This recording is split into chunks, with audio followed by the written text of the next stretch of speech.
two-game series at Rogers Centre in downtown Toronto, Ontario. Hi, everybody. Ken Singleton along with David Cohn. Yes, it was a rough night for the Yankees last night. Mariano Rivera blew a save, and the Yankees went on to lose by a score 6-5 in extra innings. Last night, it was the Blue Jays who did the little things to win the ball game, David. Yeah, little ball, kind of back to Billy Martin style. You know, you haven't seen a safety squeeze in a while, but John McDonald executes it perfectly off of Mariano Rivera, a high cutter. Mark Teixeira with an outstanding effort, but just really no chance in that situation. John McDonald, the 25th man on the roster, comes through. Travis Snyder, after a rough night of missing a bunch of curveballs, gets a fastball that he was looking for, laces it in the gap for a game-winning double and a big celebration. And this kid is pumped.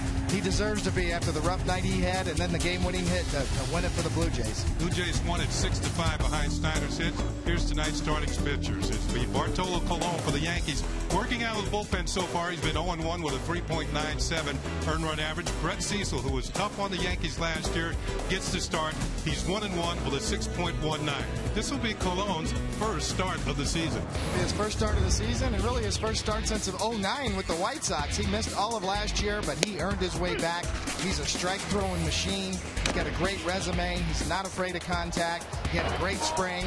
Occasional sliders, as you see here to Euclid after those fastballs. You know, he has a lot of experience, and he's the guy that the Yankees need in that rotation right now, and the Yankees need a big lift from this guy. He put up big numbers in the spring. 16 innings in spring training, just 10 hits, 4 runs. Look at the walk to strikeout ratio. 1 walk, 17 strikeouts. During the season, out of the bullpen now, he's 11 in the third innings, 11 hits, 6 runs, 3 walks, 13 strikeouts. First start since July 26, 2009.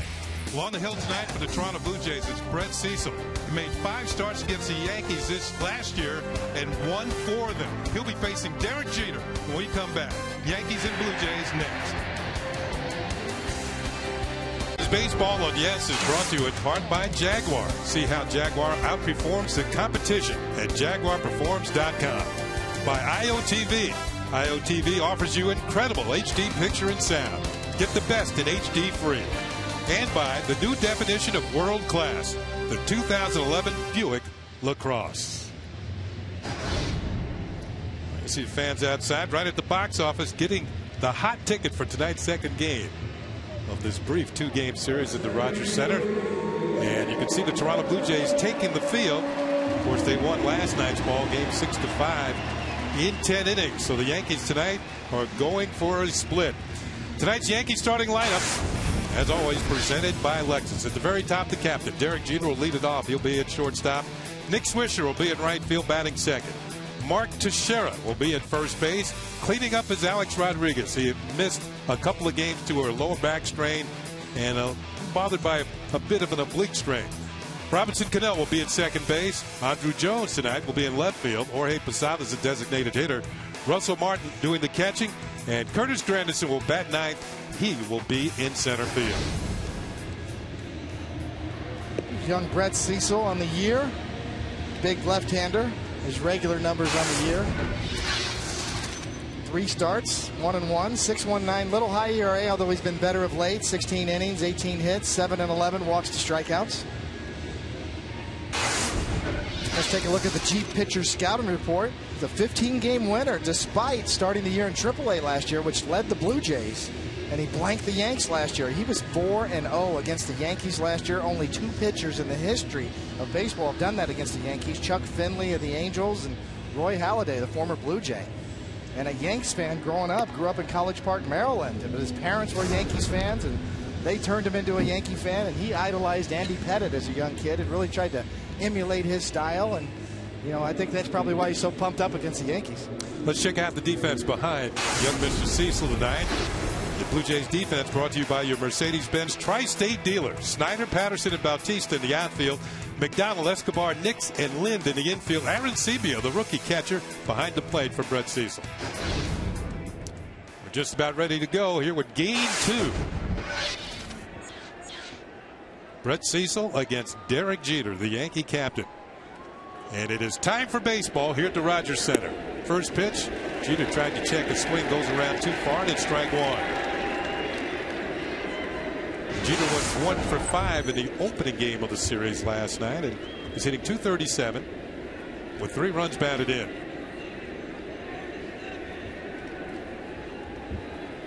Cecil deals, and it's a fly ball towards right field. Bautista racing over towards the gap and makes the catch for out number 1 here tonight. So Brett Cecil, we mentioned the fact that he beat the Yankees 4 times last year. He actually started 5 games. The other game that he started, he didn't get the decision, but the Blue Jays won that one. The Blue Jays won 10 games against the Yankees last season, and he was in 5 of them.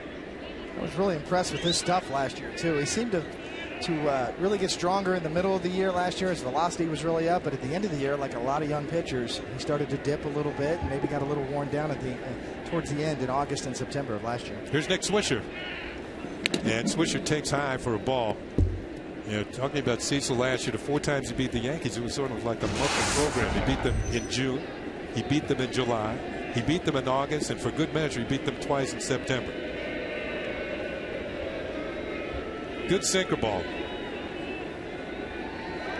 That's outside, ball 2. 2 balls and no strikes. The Blue Jays were worried about his velocity in spring training. And against the East, he was pretty good as well. Not only against the Yankees, 2-1 against the Red Sox, 2-0 against the Orioles, 3-1 against the Rays. That works out to 11-2 against the Eastern Division rivals. 2-0 pitch, and that is ball 3. 3 balls and no strikes to Swisher.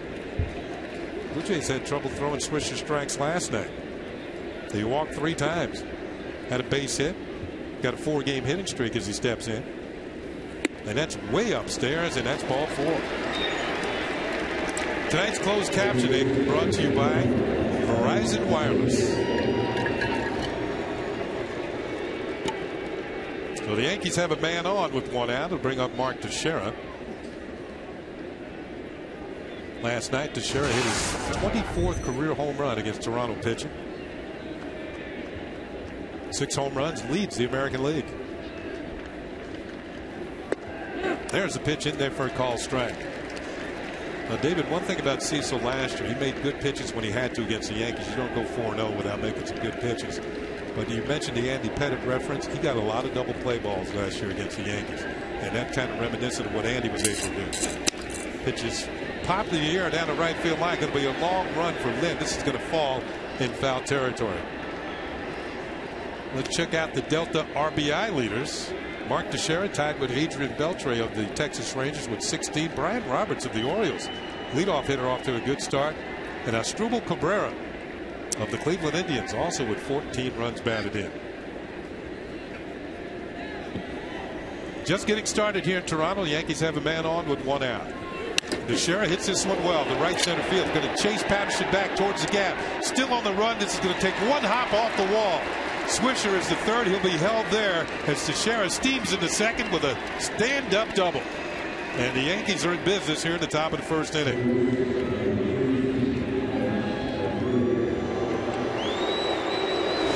Teixeira with a great swing on a backdoor cutter, up and out over the plate. Cecil knows it right away, and the only question whether it's going to stay in the ballpark or not. Swisher's watching as he rounds second. He sort of hesitated, or he might have scored on this. As you see, Swisher is going to come around on a full stop. Big hesitation there, probably cost him a chance to score, but nonetheless, Teixeira with a booming double in the right center gap. And here's Alex Rodriguez with runners at second and third and 1 out. Missed the last 2 games. Takes a pitch low and inside, ball 1.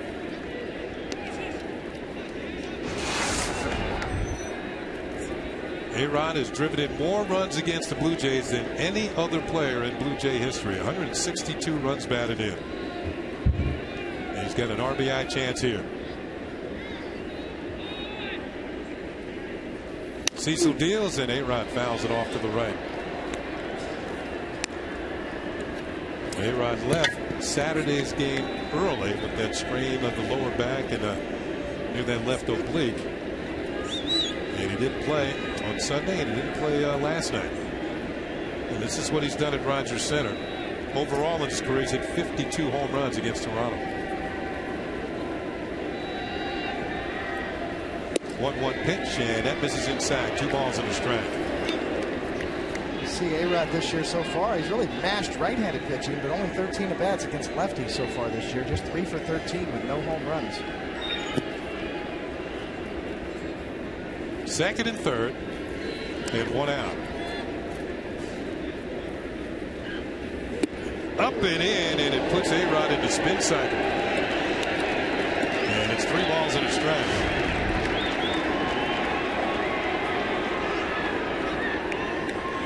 That pitch kind of a la Andy Pettit, a cutter kind of boring in on A-Rod. I think he's being careful with him, Dave, just with the base open, just making him feel uncomfortable. I think at this point, especially once you fall behind in the count, and now at 3-1, you better be careful with this pitch.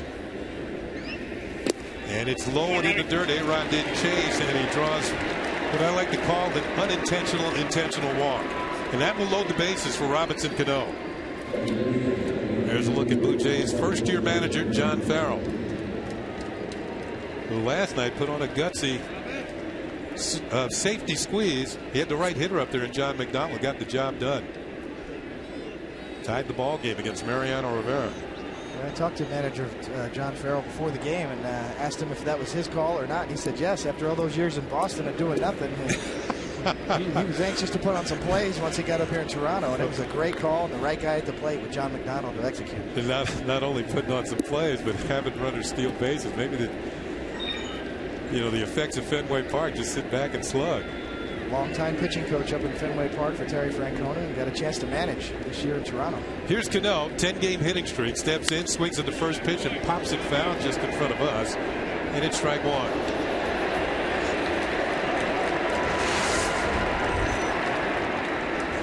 Well, Cecil might be going through somewhat of the same thing that Phil Hughes is going through. With the lack of velocity this year, had the Blue Jays somewhat concerned in spring training. Yeah, his velocity is down a little bit from what it was in the middle of last year, and he seems to be trying to cut the ball a lot more and throw more moving type pitches as opposed to forcing fastballs. The 0-1 pitch to Cano, little chopping towards first, and the only play for Lind is at first, and the Yankees are going to get a run as Nick Swisher crosses home plate, and it's 1-0. So give Cano a run batted in on a 3 unassisted play at first base. The other runners, Teixeira and Rodriguez, move up to second and third, respectively. So not hit hard enough to turn a double play.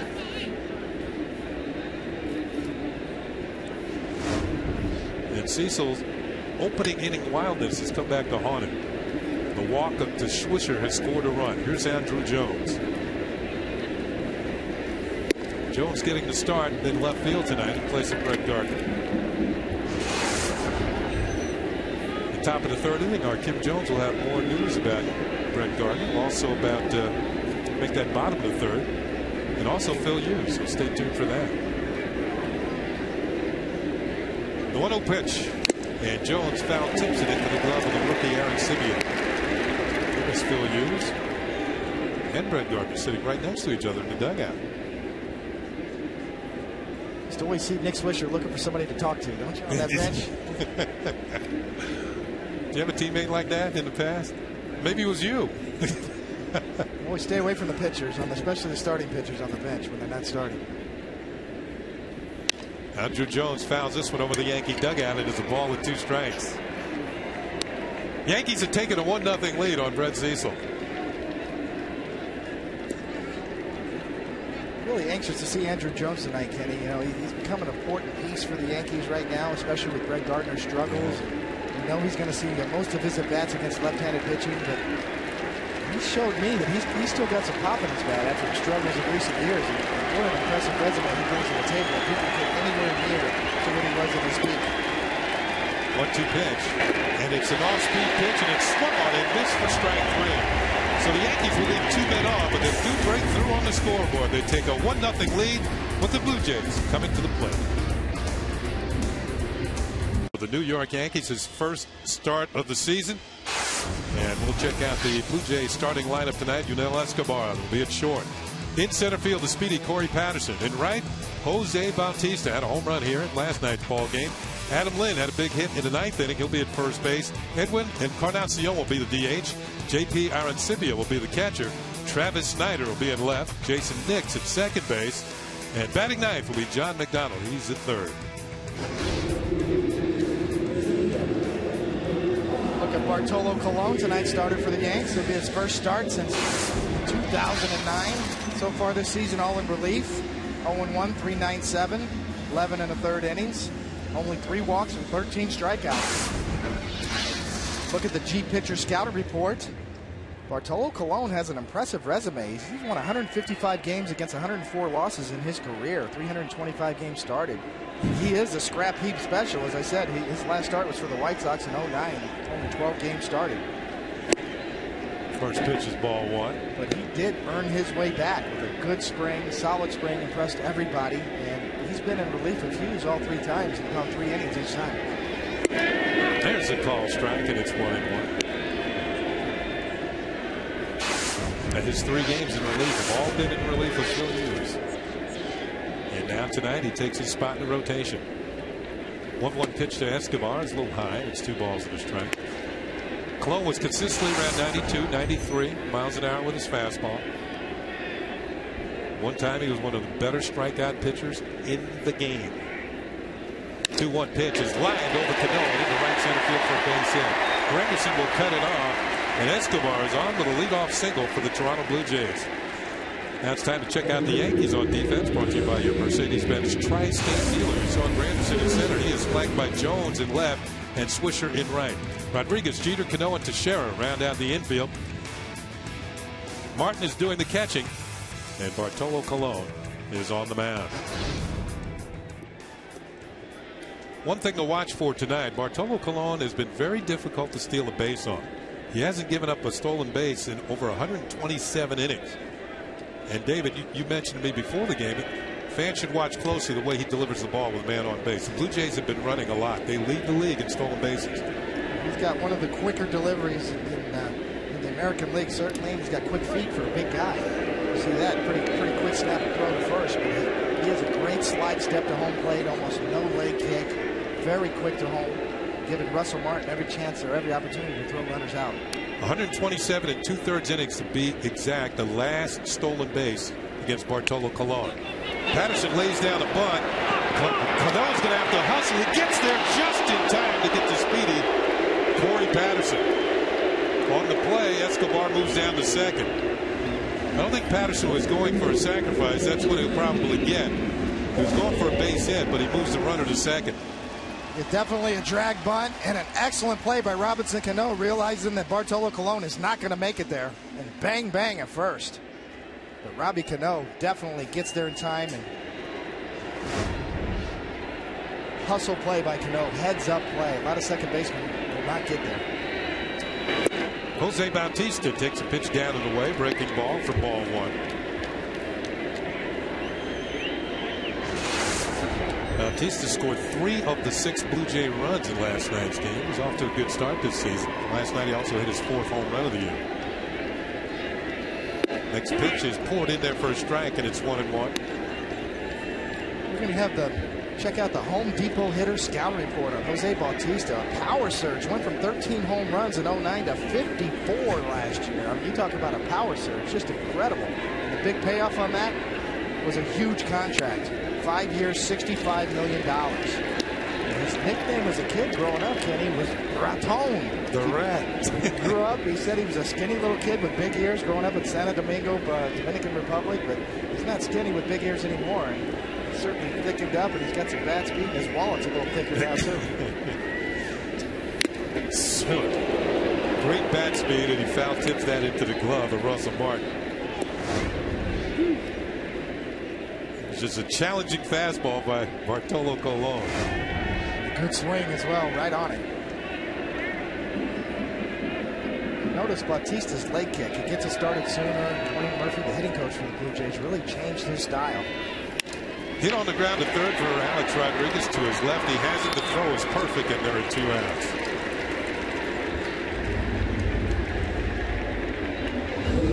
Fans, IOTV offers incredible HD picture and sound. Get the best in HD free.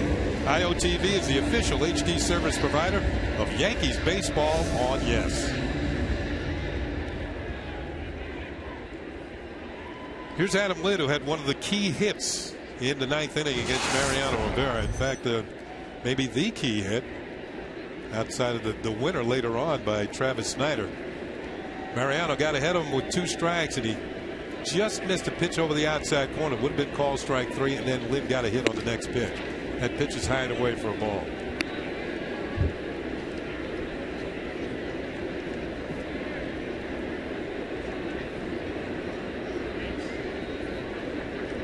Said before, you're not going to see the 98-mile-an-hour fastball that you once saw from Colon in his heyday back in the late 90s, early 2000s. But he still gets it up there pretty good.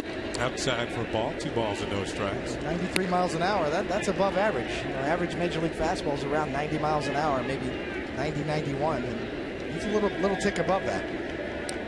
Bartolo Colon, one of 3 pitchers who pitched for the Cleveland Indians in 2002, who went on to win the Cy Young Award. Colon, C.C. Sabathia, and Cliff Lee all were on the same staff in Cleveland in 2002. That pitch misses, and it's 3 balls and no strikes.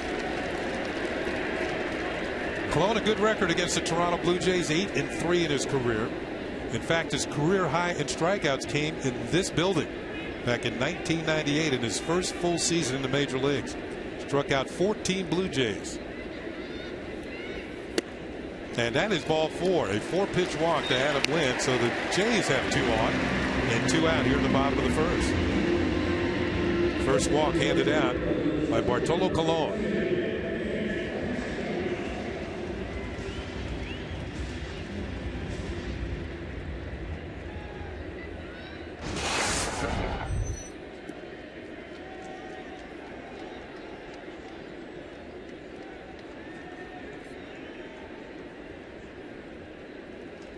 Here's Encarnacion, the designated hitter, who's moved up in the lineup. He takes a pitch for a called strike. Last night he was batting 8th.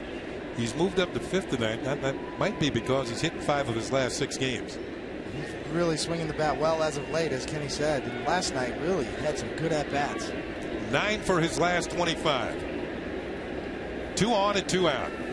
That pitch is high for a ball, and it's 1-1. We were talking about Colon's heyday. From 2000 to 2005, he struck out more than 1,000 batters. And 419 of them were called 3rd strikes.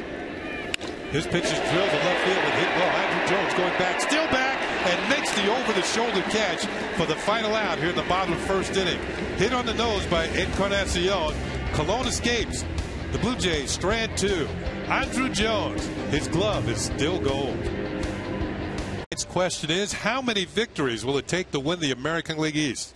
You can text your vote to 58772. Standard text messaging rates apply. Your choices are 90, 92, 94, 96, or more. And we'll get to that a little bit later on with your choice. Last year it took 96. As the Rays won 96 games, one more than the Yankees did, and they won the American League East. The Yankees finished as the wild card. Here's Jorge Posada.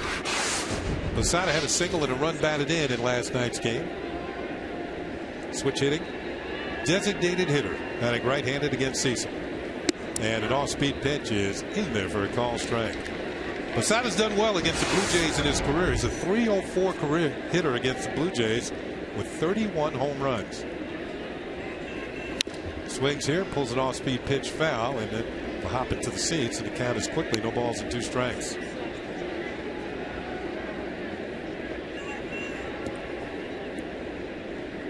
I guess he didn't come up with it cleanly. They're still looking for it. So if that was the Bronx, there would be a mad scramble and some haymakers thrown. See how polite they are up here? Oh, there, he got it. He found it. The 0-2 pitch. one ball and 2 strikes on the changeup as it misses.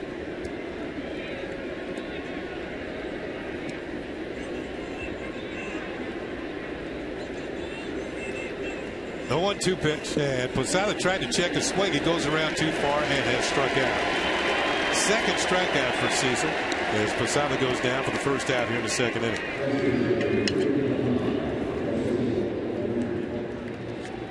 Cecil pitched at the University of Maryland. You mentioned he was from Maryland. He was the closer. And at the time, he set a school record for saves.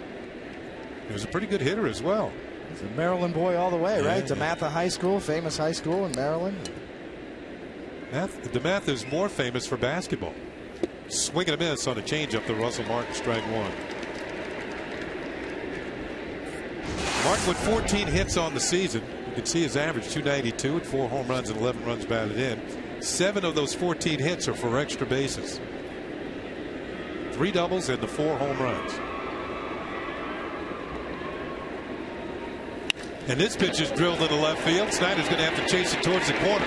Plays it well off the wall, and Russell Martin hits a loud single to left field. In fact, he hit it too hard. Held himself to a single. But he's on with 1 out. We talked about Brett Cecil throwing a lot more off-speed stuff. This is a changeup that just says hit me, just sitting right there, and Russell Martin just laces it.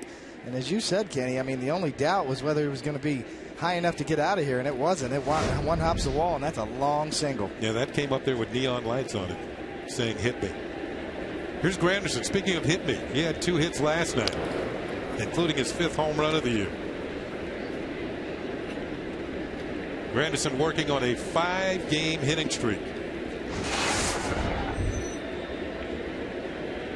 3 of his 5 home runs this year have come against left-handed pitchers. This pitch is drilled over first.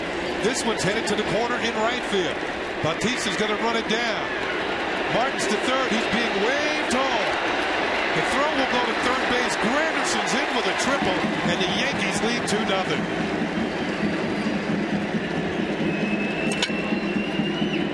So a solid single to left, and then the booming triple to right, and the Yankees have their 2nd run of the game. We've been impressed with Granderson during batting practice over the last couple of days, Kenny, and you see there he just gets a pitch right in his wheelhouse where he likes it and just drops the head on it right down the line. Probably going to be a double until this happens to Bautista. A little bit of a juggle. Granderson's got speed to get to third. Martin's got enough speed to score. It's going to be a triple with an RBI. Granderson's first triple of the season. He'll bring up Derek Jeter. The Jays are going to keep the infield back with the exception of third baseman McDonald. He's even with the bag. Pitch to Jeter is a called strike.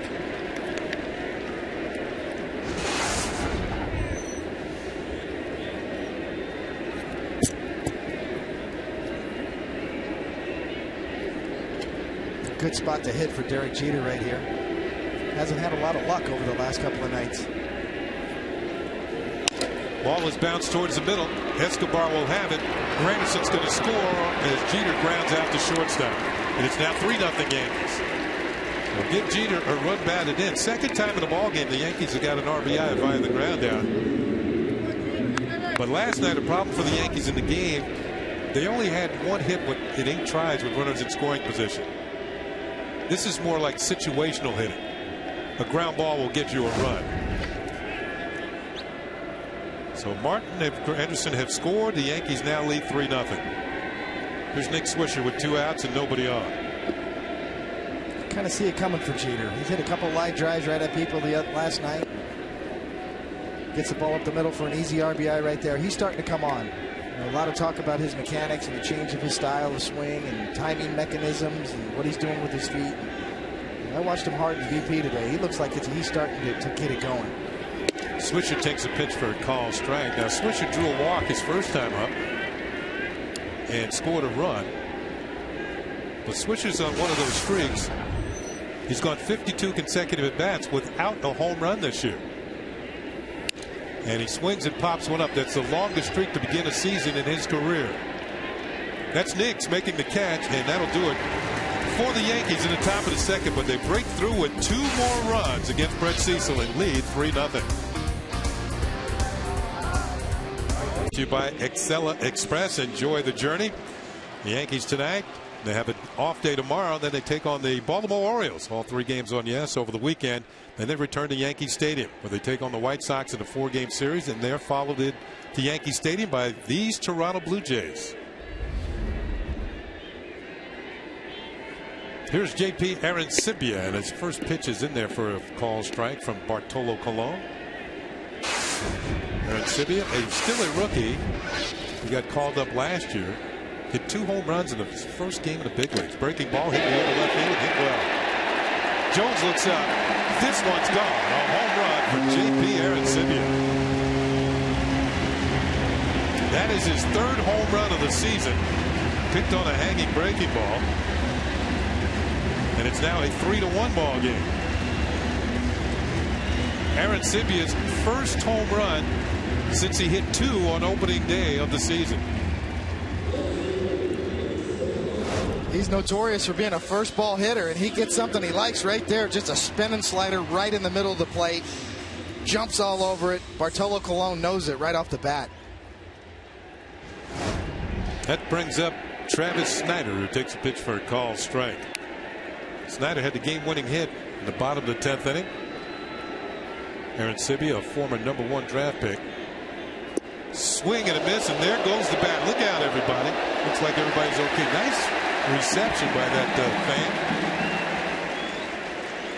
Let's take a look at the Coors Light Cold Hard Blast. No doubt about it. Aaron Sibia last year hit 32 home runs in the Pacific Coast League playing in Las Vegas. Talk about leaving Las Vegas. He's not going back there. No, he doesn't want to. As much fun as you can have in Las Vegas, a lot better in the big time. Maybe in the offseason. Yeah, okay. No ball, no balls and 2 strikes on Travis Snyder. And he hits one foul on the left field side out of play.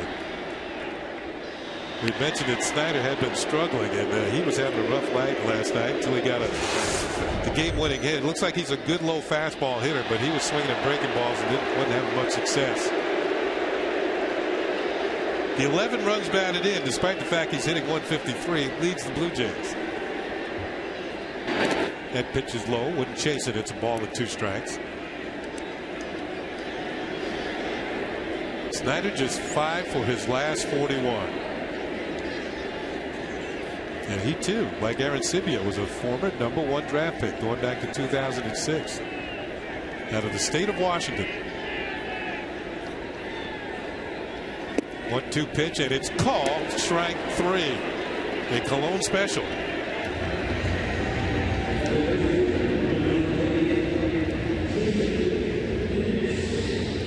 First strikeout of the night for Bartolo Colon. Well, he's got a couple different fastballs. Here's the 2-seamer, and that's big league movement. He started almost in the batter's box and ran to the inside corner, and Snyder had no chance. I talked about 2000 to 2005 when he had 419 called third strikes. That led the major leagues. And a lot of it was on that pitch right there. A lot of them on that pitch. Pitch to Nix is in there for a call strike. A fastball pitcher with a couple of different kinds of fastballs, though. He can throw that 4-seamer, he gets it up to 93, and that 2-seamer around 90, 91 with big movement. 0-1 pitch just off the corner, and it's 1-1. We saw Nix at third base last night. Tonight he gets to start at second.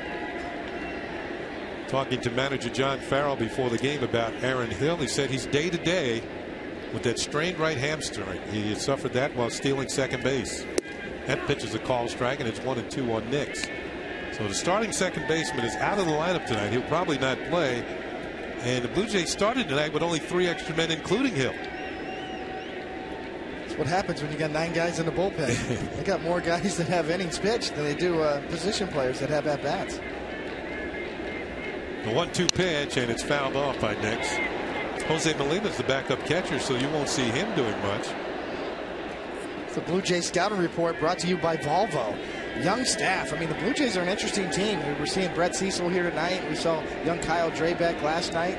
They've got a lot of good young arms, and they're running like the wind. Manager John Farrell brought that philosophy with him from Boston. As he said, they didn't do a lot of running in Boston. He's always wanted to do that. He's pushing the envelope, and a Bautista repeat. I tell you, he's off to a good start. I mean, how do you copy last year when you hit 54 home runs in a breakout season? But he's off to a good start, and he seems like the real deal, and they gave him a big contract, and he's going to be their leader.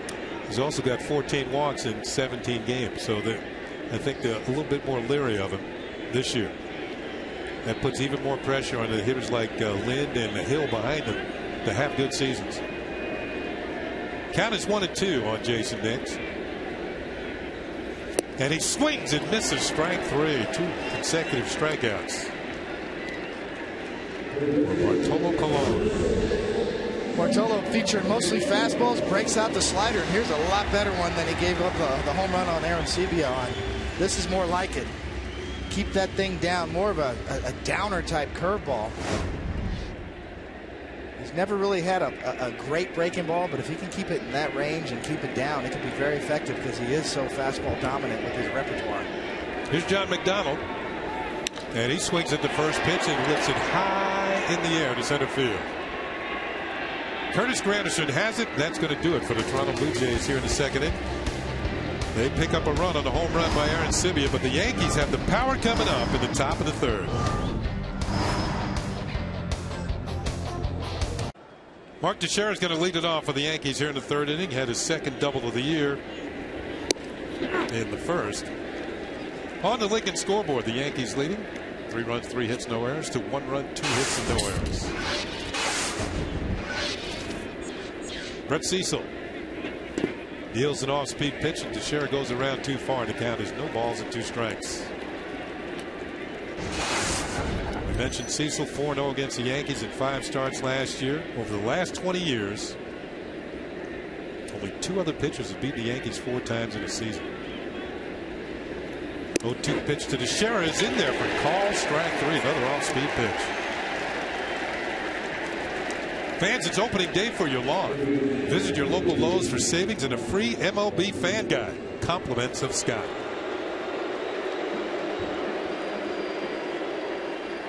Here's A-Rod. A-Rod drew a walk to load the bases in the first inning. By the way, those 2 other pitchers were Chuck Finley of the Angels, went 4-0 against the Yankees in 1996, and Roy Halladay of these Blue Jays in 2008 went 5-1 against the Yankees. A-Rod back in the lineup, missed a couple of games, lower back strain.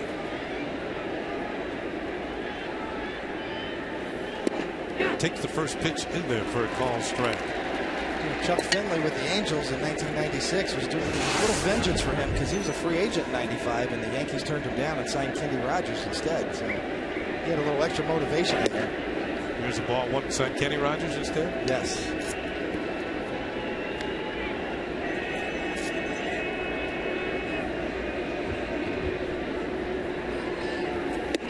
Pitch is inside, ball 2, 2 balls and a strike to Alex Rodriguez.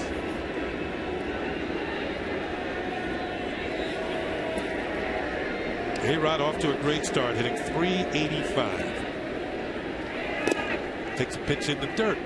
Cecil falls behind 3-1. I like to call these the danger pitches. You catch too much of the plate, hitter's going to be aggressive. 3 balls and a strike. Usually these are the type of pitches that get hit very well. Let's see what Cecil comes up with here.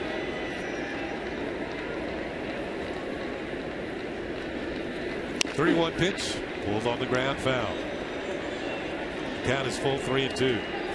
You can see that Cecil has a lot of confidence in his cutter. 3-1 pitch. He shook off the catcher 3 times to get to the pitch to try to come inside on A-Rod. It's the independent influence. And his big pitch was a cutter. Now the count is full. Payoff pitch is on the way. And it's low and inside, ball 4. A-Rod walks for the second time. 3rd walk allowed by Brett Cecil. And they'll put A-Rod at first with 1 out and bring up Robinson Cano. You know, that's one of the things that happens with young pitchers, and maybe this correlates to Phil Hughes, but you tend to lose a little velocity when you start throwing more off-speed stuff, or especially a cutter. And your cutter tends to get a little bigger, and sometimes that just makes you cut off your pitches a little more and lose a little velocity. And I'm not sure if that's what's happened with Phil Hughes this year. It's certainly one theory, one possibility, but Brett Cecil was throwing in the mid-90s last year in the middle of the year, and we haven't seen him break 90 as of yet tonight. Cano grounded to first, picked up a run batted in as a 12th of the year in the first inning. There goes A-Rod. The throw to second is in time. He's thrown out. JP Arancibia throws out Alex Rodriguez. Alex was bidding for his first stolen base of the year. Got a good jump, but Brett Cecil's quick to home plate. Very close. Bang, bang.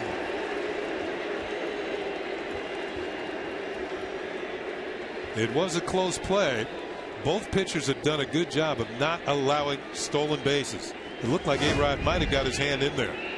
Alex certainly thinks so. Cecil coming into the night hadn't allowed a stolen base in 106 2/3 innings.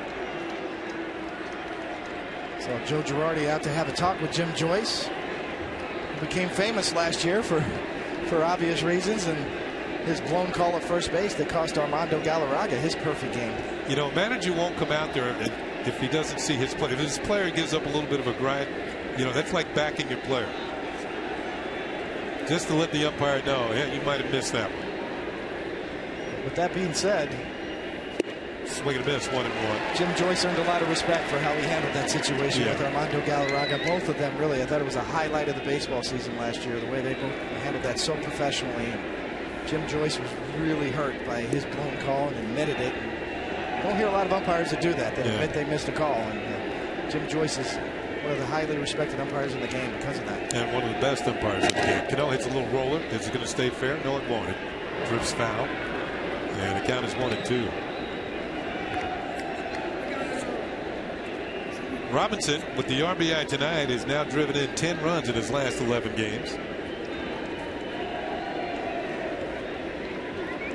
And as I mentioned, in his first at bat, he's got a 10-game hitting streak on the line. He's gotten to double figures.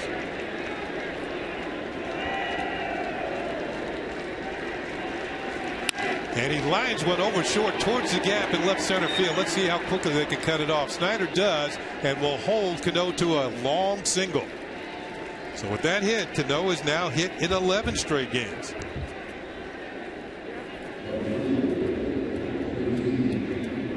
Some kind of ball player. Gold Glove last year. Silver Slugger. Third in the MVP voting.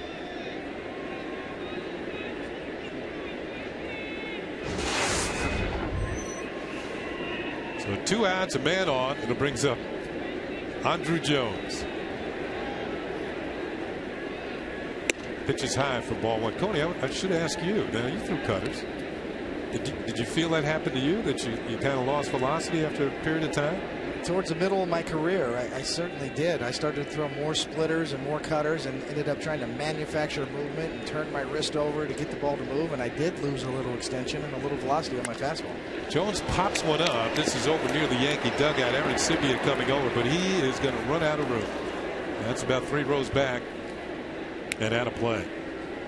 You know, anytime you try to manufacture movement, you do it with your fingertips and you do it with your wrist, and you lose a little bit of extension. You start cutting pitches off or turning them over and pronating your wrist, and when you get back to your fastball, it affects your fastball, and you end up losing a little bit of extension and you lose a little velocity. And that's one theory as to what's happened with both Brett Cecil and Phil Hughes.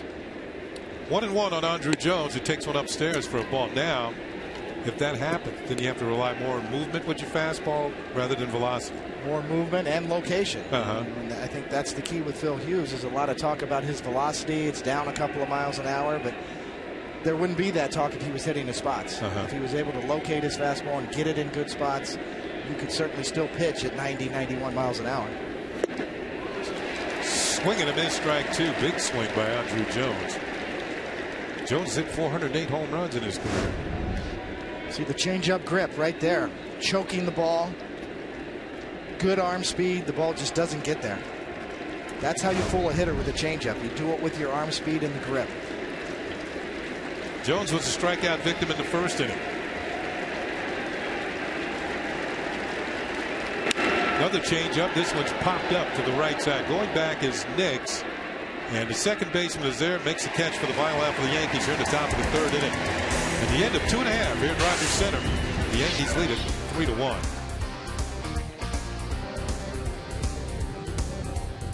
To learn more, visit Kia.com. As we go to the bottom of the 3rd inning, Yankees leading 3-1. It's time to bring in Kim Jones with her nightly report. And Kim, I know you've got a lot of news about several players on the Yankees, and several of them who are not in the game tonight. Let's start with David Robertson. Let's do it, Kenny. Yeah. David Robertson should have been the star of last night's game, and until the 9th inning, he was. He got out of a bases-loaded 1-out jam that A.J. Burnett left him with in that 6th inning. David Robertson telling me that's as tough as it gets. You got to get out of it any way you can. Yunel Escobar swings at the first pitch and grounds out, so we'll move right along, Kim. Well, Kenny, let me just finish up, if I may, on David Robertson, because we got a funny story for you. He ends up with 2 strikeouts, the second of which was Travis Snyder. Well, Snyder then snapped his bat across his leg and walked off in frustration. You're taking a look at that right now. David Robertson telling me, that really impressed me. Do you know how strong you have to be to do that? Robertson said, if I tried that, I'd break my leg. But it was AJ who was impressed with Robertson, saying, David Robertson was great. He saved me last night. Okay, Kim, you got news on Brett Gardner as well, right? Yeah, Brett Gardner not in the lineup against Cecil tonight, David. And Brett told me today that he comes to the ballpark when the Yankees are facing a lefty starter now and doesn't expect to be in the ballpark. He knows he's scuffling, batting 128. He has just 6 hits on the season and 14 strikeouts. Brett Gardner says Curtis and Andrew Jones are playing great. They deserve to be in there. It's a timing issue where Joe Girardi says he needs to work with Kevin Long, which he is, and he needs to make sure he's swinging at good pitches. Brett says he's trying to figure it out. He's watching video of himself from last season when he put together a couple of great months. He said he's trying to figure out what that timing issue is, but that's easier said than done, fellas. He's really looking for some answers right now. Yeah, he certainly could be a big weapon for the Yankees once he gets it going and creating havoc on the bases. That pitch is up and into Corey Patterson for a ball. Let's move on to Phil Hughes, because Phil tonight actually threw in the bullpen. He did. His first bullpen, Kenny, since being placed on the DL. He's been throwing long toss. He's also been doing a very rigorous arm exercise program. As you take a look at that bullpen now, Larry Rothschild, the pitching coach, and Joe Girardi was also looking on. Mike Harkey, the bullpen coach, out there as well. And Phil tells me he does believe these arm exercises are working. In fact, pitching coach Larry Rothschild told him, you had a little more zip on the ball lately. I don't think you could have done that 10 days ago. So Phil Hughes is encouraged. He will throw a couple more bullpens before he makes a rehab start. But, David, you can relate to this. He said, watching tonight's game, he said, I can't sugarcoat it. It stinks. I'd rather be out there. Well, that's true. And that's what we were talking about before, Kim. Maybe him trying to just get some extension back in his arm and get some life after all those cutters. And maybe he's cutting off his pitches. Maybe this is the best thing for him, to stretch it back out. One more player on your list, and he's not even in Canada. He's down in Florida. That's right, Kenny. And that's Francisco Cervelli. He of the fractured foot back on March 2nd. Some rehab outings have started for him. He did some DH work in extended spring training today. Believe it or not, fellas, down in Tampa, he was hit on the forearm. No. Even Joe Girardi shook his head at that. Francisco Cervelli is fine. Scheduled to catch tomorrow in Single A. Joe Girardi says perhaps the first week of May is when we'll see Francisco Cervelli back. Thank you very much, Kim, for the report on the Yankee players. 4 of them, to be exact. That might be a new record in half an inning here. We got through it, guys. Thanks, Kenny and David. We'll see you later on the postgame. Kim Jones with a report on several of the Yankee players who, some are injured and some are working their way back. David Robertson, of course, last night had a big night. That was a key point in the game, to come in with in a tough situation, 1 out, bases loaded, and strike out 2 tough hitters. Kim Jones is right. He was the hero until the Yankees lost.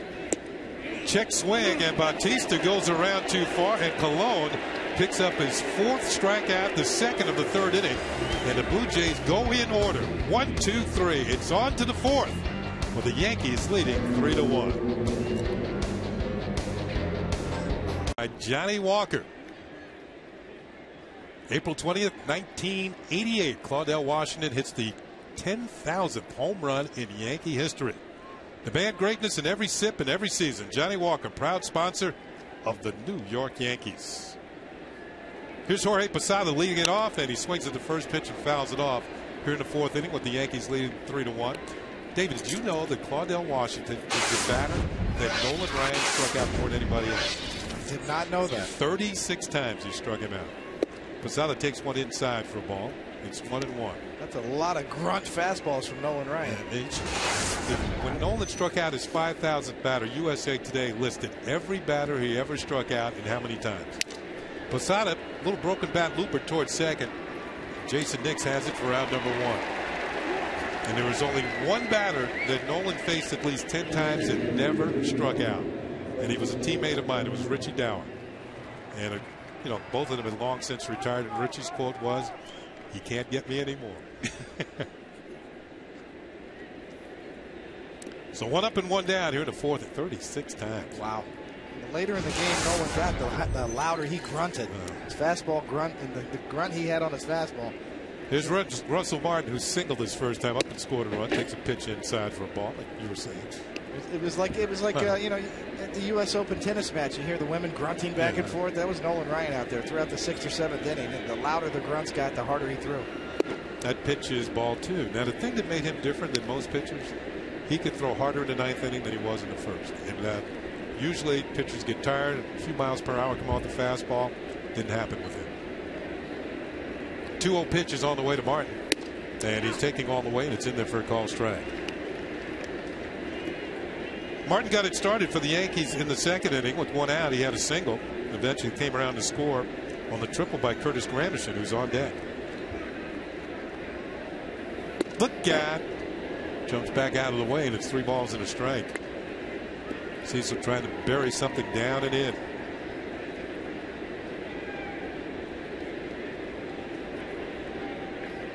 Martin with the base hit. His average is now over 300, hitting .306.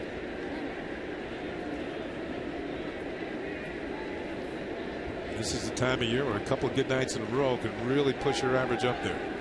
You can get yourself off the interstates and move it in the right direction.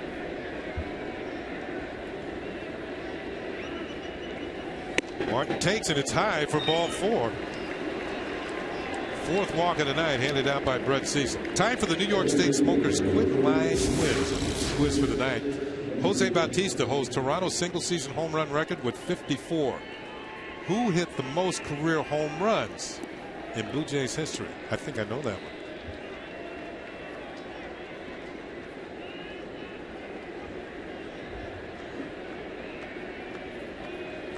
Here's Granderson. Hit a triple into the right field corner, his first triple of the year. That drove home Martin in the 2nd inning. And he takes it in there for a call strike. For Granderson, that's increased the hitting streak to 6 straight games. And he's jumped his average up to 269.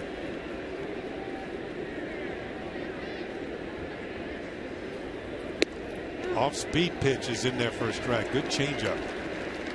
Usually don't see changeups from lefty to a lefty. Well, maybe it wasn't a change. It was a breaking ball. Looked like he had his index finger spike, more of a spike curveball there, but he is featuring a lot of off-speed stuff. The 0-2 pitch, and it's swung on in, missed, strike 3. Granderson waves at a breaking ball, and 4th strikeout for Cecil. Go along with 4 walks. So here, this is more of the slider. Pretty good tight spin, good location. Looks like it's going to be on the outside corner. Ends up down and away off the plate. Lineup will turn over as Granderson's back in the dugout. Derek Jeter's flied out to right, grounded to short. When he grounded to short in the 2nd inning, that drove in Granderson from 3rd base. And Jeter picked up his 4th run batted in of the season. So Martin's at first with 2 outs now. And will draw some attention. In the Yankee lineup tonight, Martin has the most stolen bases on the season. He's got 2. In fact, the Yankees kind of the opposite of Blue Jays. With Granderson in there, they have a grand total of 3 stolen bases collectively. Pitch is waved at, grounded foul, strike 1. Another off-speed pitch. Coming into this game, I really thought this was a good matchup for Jeter. Jeter's really actually hit lefties very well this year. Coming into this game, he was 5 for 16, hitting .313 off of left-handed pitching. Hit lefties well last year too. He was over 300.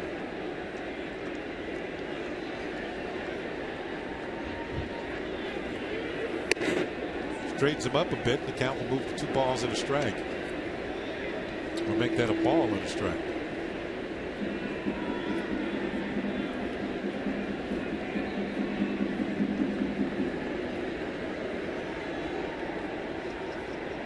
Martin's got a good lead over at first. Off-speed pitch in there again. He's gone to the off-speed this inning.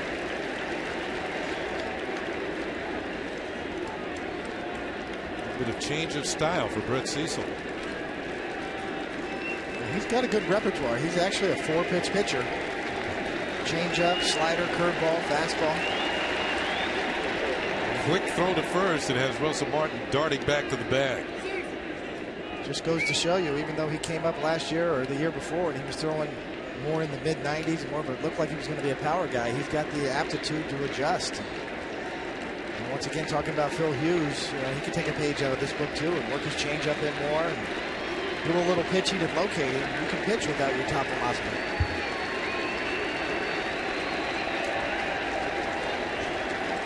Another toss over the first base. Martin's back.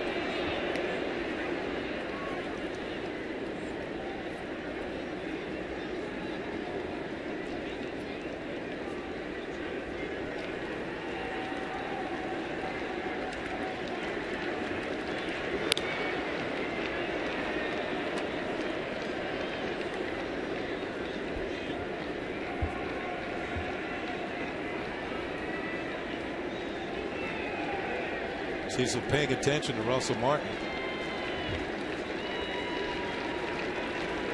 who lengthens his lead at first base. And there he goes. The pitch is hit on the ground to short. Escobar with the throw to first. It's in time, and the Yankees are retired here in the top of the fourth inning. They leave a runner. It's 3-1 Yankees. Colon taking the hill. Jose Bautista holds Toronto's single-season home run record with 54. Who hit the most home runs in Blue Jays history? I'm thinking of the big left-handed hitter. What was it? Carlos Delgado? Carlos Delgado. 336 career home runs. Had a tremendous career. Recently announced his retirement. Adam Lynn takes a pitch high and away for ball one. There are the totals on the scoreboard. Yankees leading 3-1. We're in the bottom of the fourth. Bartolo Colon thus far has allowed a run on 2 hits, go along with 4 strikeouts. Pitch is popped up high in the air. This looks like it's going to make the seats. Yes, it will. And it's a strike.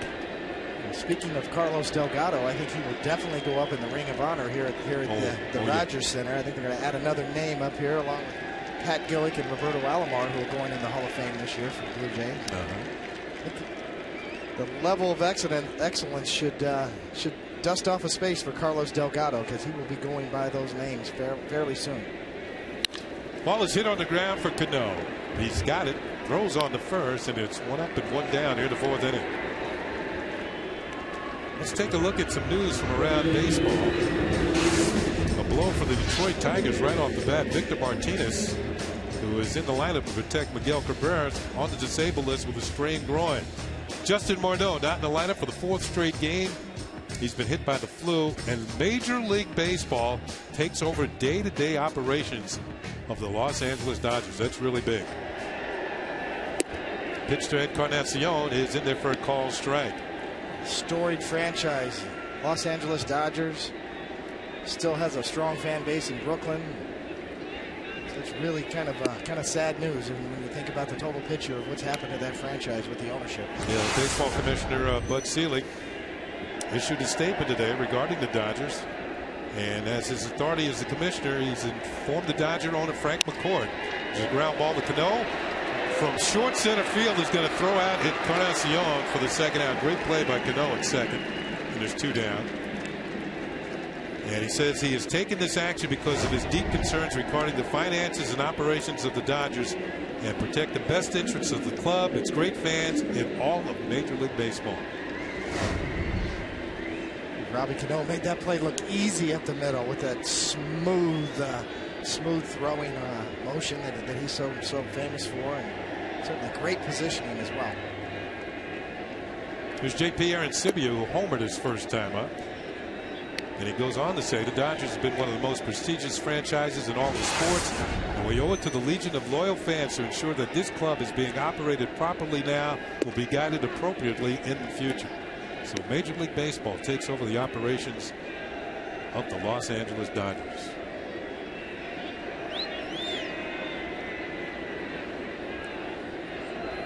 Outside to Arancibia, the count is now 2 balls and a strike.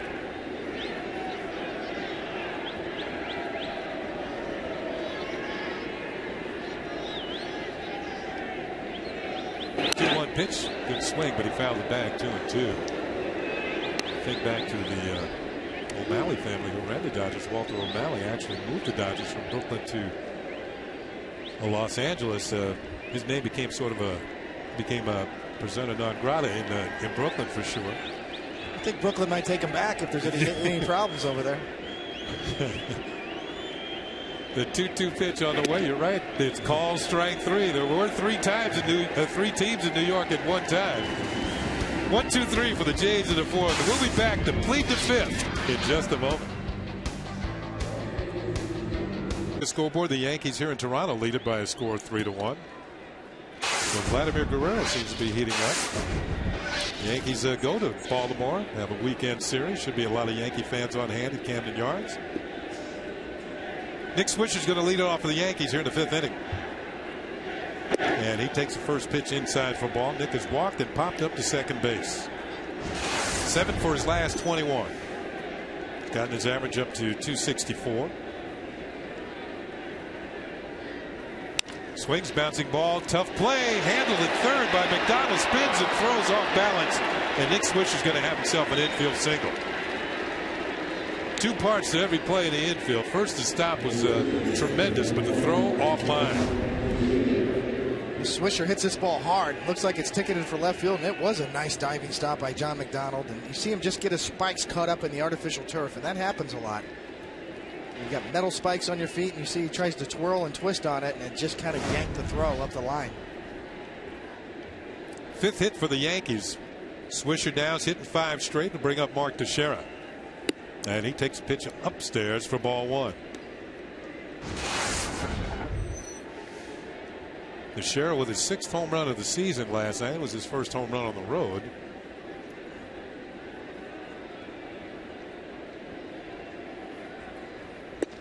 And that misses. 2 balls and no strikes. The Yankees going to travel to Baltimore after the game tonight. Kenny, you get to sleep in your own bed tonight. Back home. Yeah, I hope they're going to wake up the dog start barking at 3 o'clock in the morning. Pitches inside for a ball until he recognizes that it's me.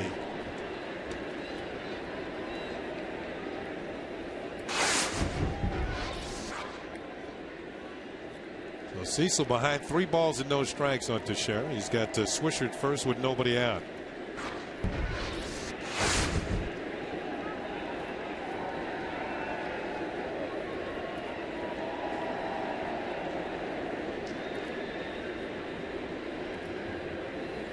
Taken all the way, and it's in there for a strike. I think Aaron Sibia might have gone after and reminded him, look, it's 3-0. You lay one in there, you might be down 2 more runs.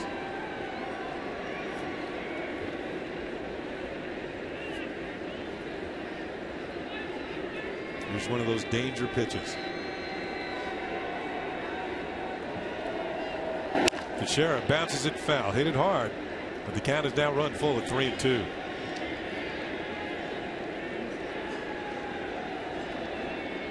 Cecil's been very unpredictable tonight. I mean, the breakdown of his pitches: 11 curveballs, 24 changeups, 10 four-seam fastballs, and 16 sliders, and about 11 sinkers. About 5 different types of pitches, all evenly distributed.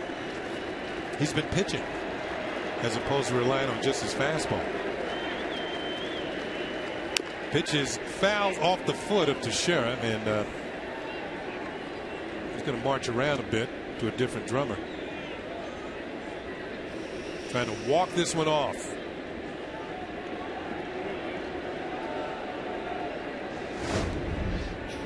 Teixeira gets out in front of a breaking ball. And that's why you wear that shin guard on your shin, but unfortunately the shin guard doesn't cover the top of the foot. Hey.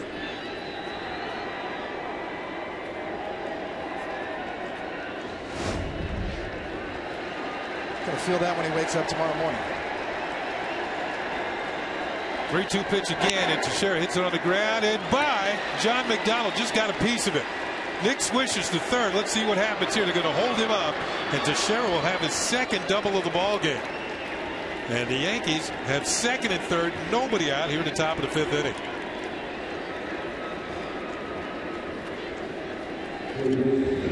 So for the second time in the game, he chases Swisher to third base. Well, another off-speed pitch on a 3-2 count. A diving John McDonald off the back of his glove. It looked like he was going to get there. Got a little hop off the seam, and it picked up speed, and he just could not quite get the handle on it. Ricochet down the line, ends up a double. Pitching coach Bruce Walton out to the mound. While we have a chance here, we'll remind you this copyrighted telecast is presented by the authority of the New York Yankees. It may not be reproduced or retransmitted in any form. And the accounts and descriptions of this game may not be disseminated without the express written consent of the New York Yankees.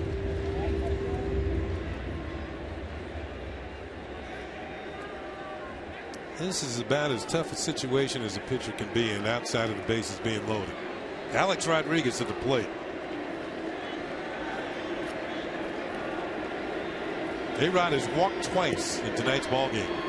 First pitch is hit in the air to center field and hit well. Patterson going back. He's going to make the catch, but the runner's going to move up. Swisher will tag and score, and Teixeira tags and moves over to third base. Give Alex Rodriguez a sacrifice fly for his 10th run batted to the end of the season, and give the Yankees another run. They now lead it 4-1. That ball was scorched. It was scorched. And not only do you get a sacrifice fly out of this pitch right out over the plate and up, A-Rod just gets it off the end of the bat a little bit. Otherwise, he would have launched it to dead center. You can see almost his top hand come off the bat a little bit, just a little out in front. But you talk about a productive out. You get a sac fly, and Teixeira advances to third. And he sets up another run batted in situation for Robinson Cano, who's driven in a run tonight. Cano is 1 for 2. The Blue Jays are going to bring the infield in with Teixeira at third base.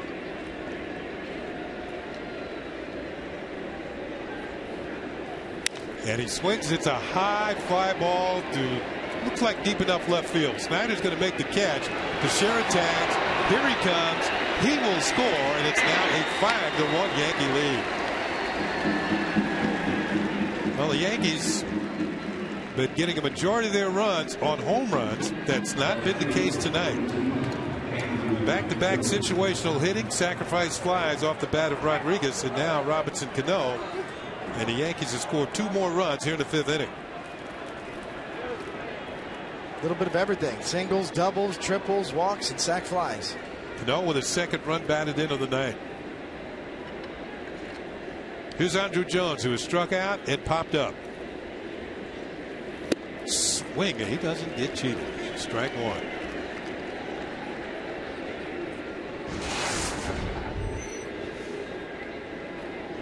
Blue Jays bullpen is getting busy.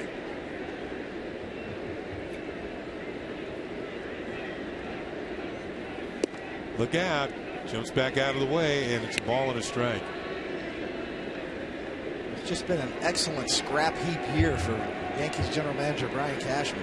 Colon having a good night. Eric Chavez has been a great producer. Andrew Jones has got a chance to really be a big piece to the puzzle here. Don't leave out Freddie Garcia. There's more on the way. You see Casey Jansen's now warming up in the bullpen, and Freddie Garcia with a great first start. A couple more guys in the minor leagues working out too. Kevin Millwood. That pitch is a strike over the outside corner. The count is now going full. And Carlos Silva too is down there as another potential rotation spot for the Yankees. So pretty good pickings in the offseason by Brian Cashman and his staff. Pitch up and in. Let's see if he comes back with a changeup. Count is now full on Andrew Jones. When you're up there hitting, you got to watch how pitchers work. You know, you get an idea of where they might be going, and if you figure it out right and you're right on time, it's time to do business. Here's the 3-2 pitch, and it's popped up behind home plate. Aaron Sibia, the rookie catcher, is there. He makes the catch, and Andrew Jones is popped up for the final out. Well, the Yankees, a couple of sacrifice flies from Robinson Cano and Alex Rodriguez, have them leading 5-1. Brought to you by Verizon Fios. Get the ultimate in entertainment on the Ultimate Network. Fios, a network ahead. CC Sabathia will go for the Yankees against Brad Bergerson. As there's a swing and a miss by Travis Snyder. Strike 1 here in the bottom of the 5th inning.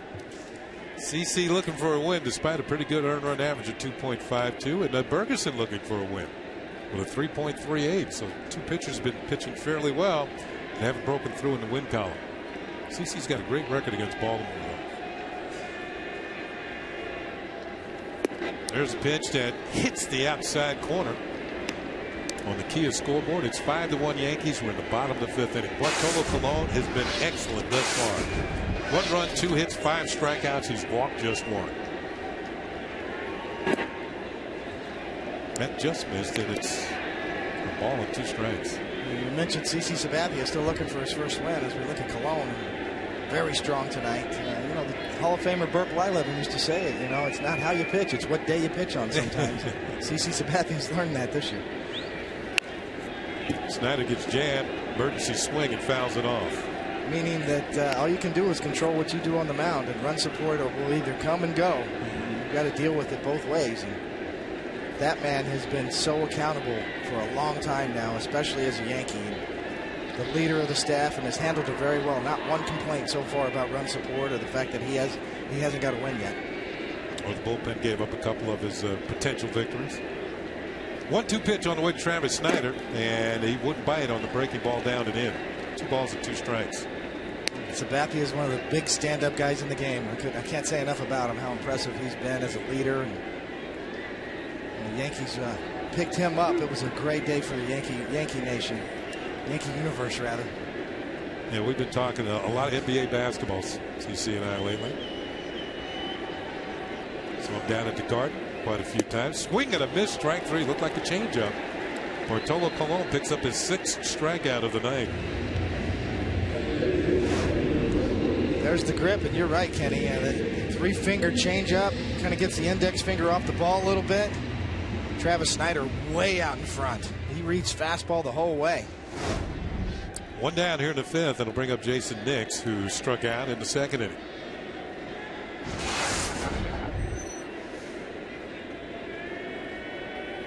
Hits one hard. A-Rod on the backhand. From one knee, gets up and throws him out. Ball hit on the nose, but A-Rod with the glove hand, quick glove hand, makes the play. 2 down. Nix does. He smokes this ball in one hop. Those are the kind you want at the hot corner of the turf. You want those one hoppers that come up high enough to where you could just get the glove on it. Got plenty of time, and A-Rod's got a great arm. Wings it over to first and gets Nix easily. Since the home run by Aaron Sibia, is A-Rod taking some ribbing from the dugout. Cologne has retired 11 in a row. Here's John McDonald, and he'll take a pitch for a called strike.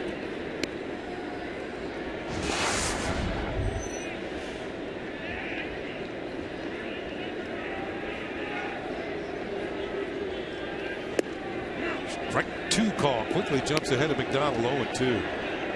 The thing about Cologne is that he's got a couple different kinds of fastball. We talked about it earlier. You know, that one was up to 94, the 4-seamer. He's got the 2-seamer around 90. He does a lot of different things with his fastball. Call strike 3. 7 strikeouts for Bartolo Colon. He has retired 12 consecutive Toronto Blue Jays. It's on to the 6th inning. The Yankees leading 5-1. AT&T. And he's called for the right-hander. Casey Jansen is making his 7th appearance of the year. And he's only worked 4 2/3 innings in those seven appearances, or 6 appearances, and no walks and a couple of strikeouts. He's a guy the Blue Jays thought was going to be a starting pitcher at one time, but arm problems have moved him to the bullpen. Brett Cecil went 5 innings, 5 runs, 6 hits, 4 walks, and 4 strikeouts. And left trailing 5-1. Here's Jorge Posada. Posada struck out and popped up. Jumps over to the left-hand side of the plate against the right-hander. And a breaking ball from Jansen's in there for a call strike.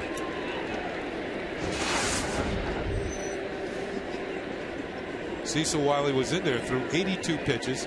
51 of them were strikes. That pitch is low to Posada. It's 1-1.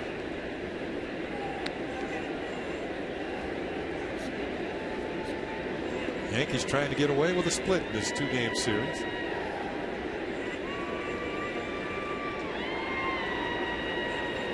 Look out. Jorge has been hit by the pitch.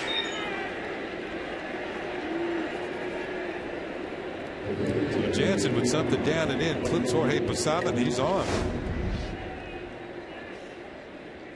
Tries to cut that slider, and right off the top of the toe. If you're going to get hit by a pitch, that's the way you want it. Just a skim job right off your toe.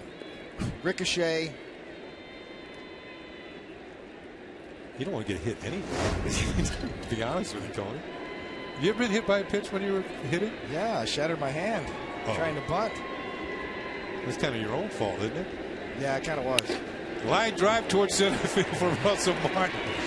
Picks up a base hit. And the Yankees are in business again. Russell Martin now been on base 3 times. A couple of singles and a walk. Although I shouldn't laugh because it happened to me in the minor leagues. But it never happened again. I fractured a thumb.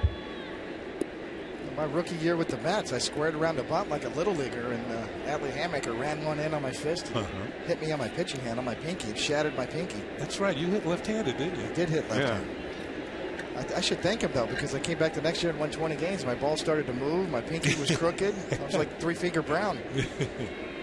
Here's Granderson taking one inside for a ball. Curtis tonight has tripled and scored, driven in a run, and also struck out. So the Yankees threatening again here in the 6th inning. Scored 1 in the 1st, 2 in the 2nd, and 2 more in the 5th.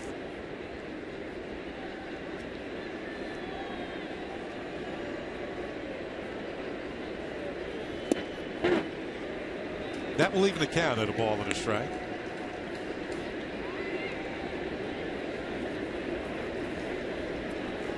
You know, Kenny, you were saying before the game we were watching Granderson take BP, and he just looked locked in. I know you were impressed with him, and he was launching balls out of the park. He really looked like his swing was right where he wants it to be. Hit the ball hard to left center field, too. That impressed me as well. Swing and a miss there for strike 2, 1-2. You start lacing line drives, it's almost as if, all over the field, it's almost as if you get that pitch in the game, it's muscle memory, and that's what you'll try and do with it. Out over the plate, you'll line it over shortstop.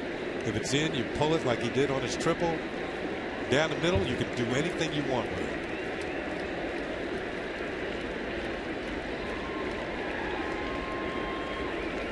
it. Inside for a ball. Always felt that first round of batting practice, maybe get 8 swings as you share with your teammates.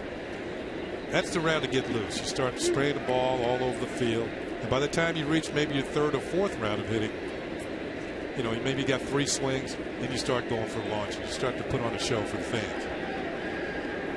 You're in the launch mode. So you're not just up there swinging the bat. This ball is driven towards left field on the line, but it's right at Travis Snyder for the out. That pitch should have been out over the plate. He drove it into left field like he should have. But he hit it right at Travis Snyder.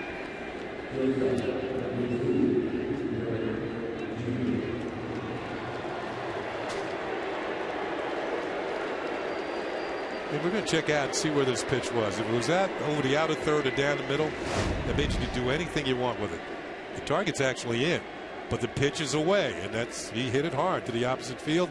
That's exactly what he was doing in batting practice. Here's Derek Jeter, 1 out, 2 men on. Jeter tonight is 0 for 3 with a run batted in. He's flied to right, grounded to short twice. Jansen deals and he hits a strike. You could see Granderson was sort of, got a lot of congratulations on the bench. Good swing, just like you said, Kenny. The only guy who I saw play that didn't like that sort of at bat was Paul O'Neill. He didn't care. He just wanted to get a hit. He didn't care about line drives. That made him even more mad. Yeah, well, he'd go down and beat up the water cooler if he hit a line drive at somebody. Yeah, no hitter likes to hear "hang with him." That's 3 words you don't want to hear. Off-speed pitch, fouled at the plate. It's 0-2 on Jeter.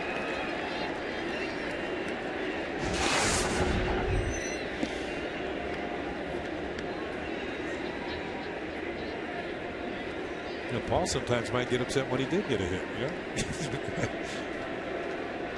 I didn't hit it hard enough. Jeter down in the count, no balls and 2 strikes.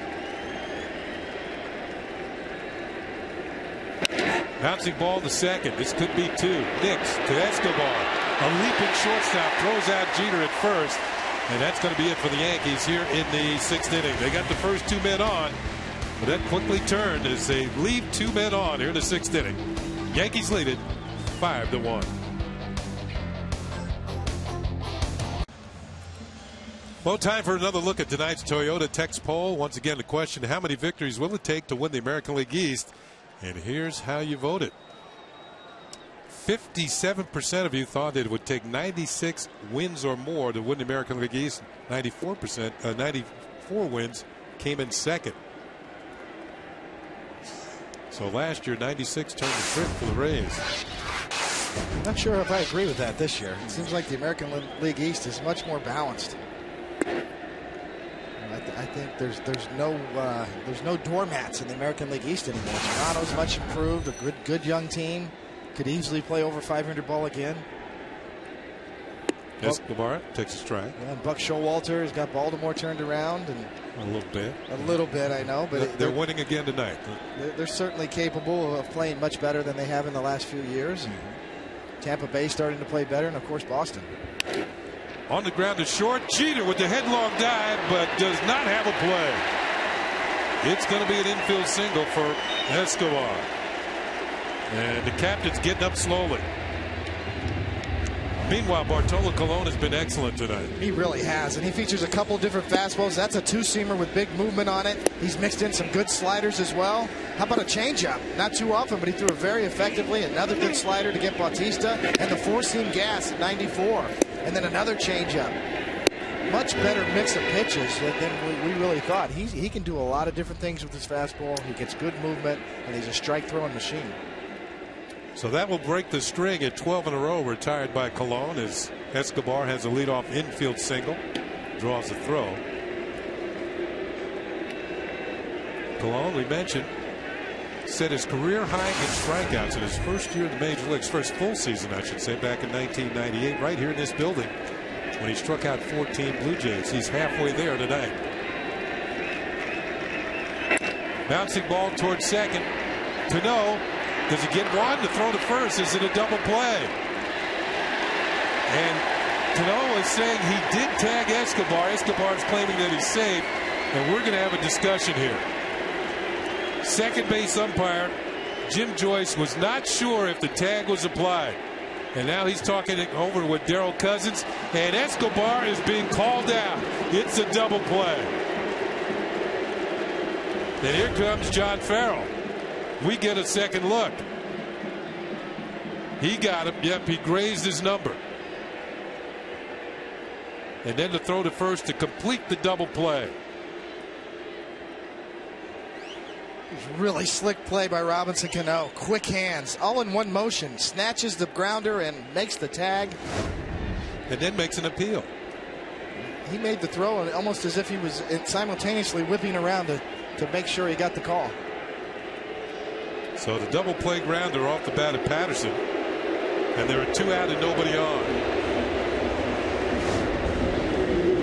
Watch how quickly, all in one motion, gets the tag down, catches the ball first, gets the tag. And the GE Capital partner play. Excellent by Robinson Cano. Great partnerships are built on trust. And GE Capital, we prove that every day. So two outs, nobody on, and here's Jose Bautista, who takes a fastball upstairs, still 93 miles an hour here in the sixth inning.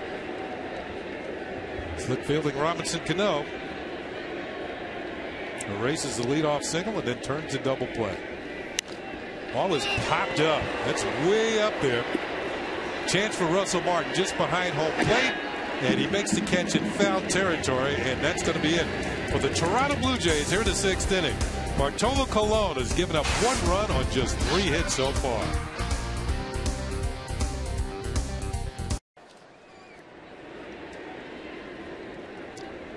On the Cadillac scoreboard, the Yankees leading 5-1 as we move to the top of the seventh inning. Nick Swisher will lead it off. He'll be followed by Teixeira and Rodriguez. And Nick takes a pitch from Casey Jansen. It's in there for a strike. Swisher scored 2 of the 5 Yankee runs tonight. He's 1 for 2 with a walk. Also had that his hit in the 5th inning, a leadoff single.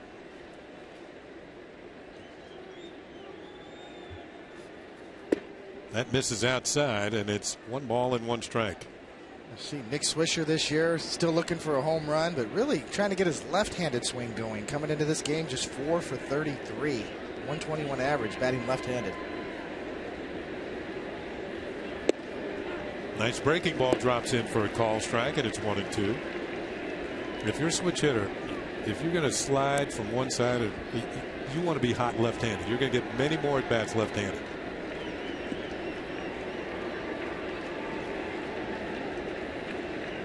1-2 pitch, and Nick a little late fouls it off. Ball and 2 strikes.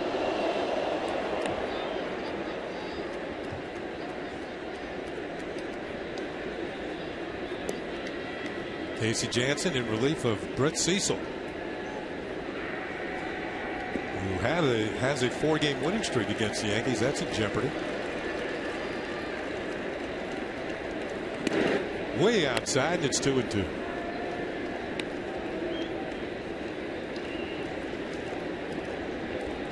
In fact, Cecil's 4 straight wins ties him with John Garland and Felix Hernandez for the longest current winning streak against the Yankees among active pitchers. 2-2 pitch, and look out, Nick. He gets out of the way. The count is now full, 3-2. The only Blue Jay pitchers with 5 or more straight wins against the Yankees, well, Roy Halladay had 6. I figured he'd be in there. And Boomer. David Wells had 7 in a row against the Yankees while pitching for the Blue Jays. Here's the payoff pitch, and Swisher hits it in the air to left field for Travis Snyder. The left fielder has it, and there's 1 out here in the 7th inning. Fans, April 25th to May 1st is a MasterCard homestand. Great savings of advance and game price on select seats when you purchase Yankee tickets with your MasterCard. There will also be exclusive deals throughout the stadium when you use your MasterCard. This MasterCard ticket special is for a limited time only, and tickets are subject to availability. Log on to Yankees.com/MasterCard for MasterCard ticket specials, and you can do that today. Pitch to Teixeira is in there for a call strike. Mark's had himself a good night. He is 2 for 3 with a run scored. Both of his hits have been doubles. And he laces one over first, and it's a fair ball into the corner, and it hops up into the stands. And this is going to be Teixeira's 3rd double of the ball game. He's headed to 3rd, but he's going to have to turn around and come back to 2nd. So tonight he has hit his 2nd, 3rd, and 4th doubles of the year. 2 right-handed, now 1 left-handed. So Jansen trying to come inside with a little cutter. Teixeira just gets him out of there, clears it out of there, and keeps it fair right down the line, up into the stands for a ground rule double. So Teixeira's at 2nd for Alex Rodriguez.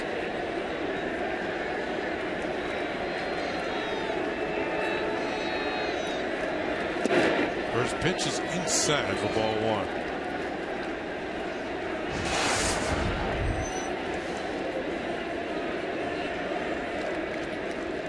By the way, that 3rd double off the bat of Teixeira ties his career high.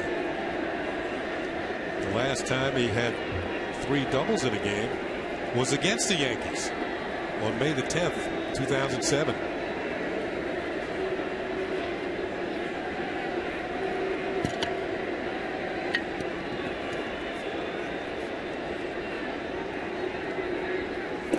Ball gets away from Arancibia, and Teixeira will move over to 3rd base. We'll see how they score that. That might be a wild pitch. We'll see the ball actually hit the dirt. It is going to be scored a wild pitch.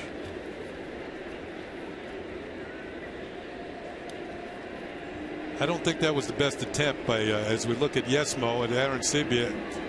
He should have had the glove turned over the other way. He would have had a better chance of stopping that.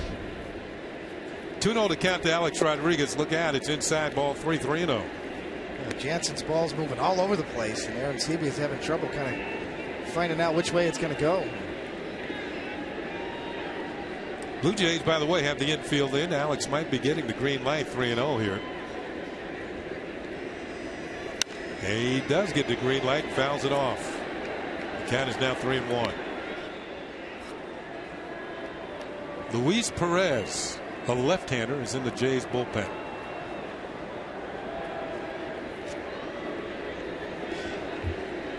Yankees trying to add to their 5-1 lead. They have Mark Teixeira at 3rd with 1 out.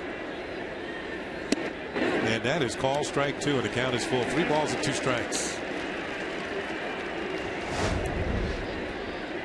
Jansen's got a lot of motion, all arms and legs. Gets it right on the inside corner.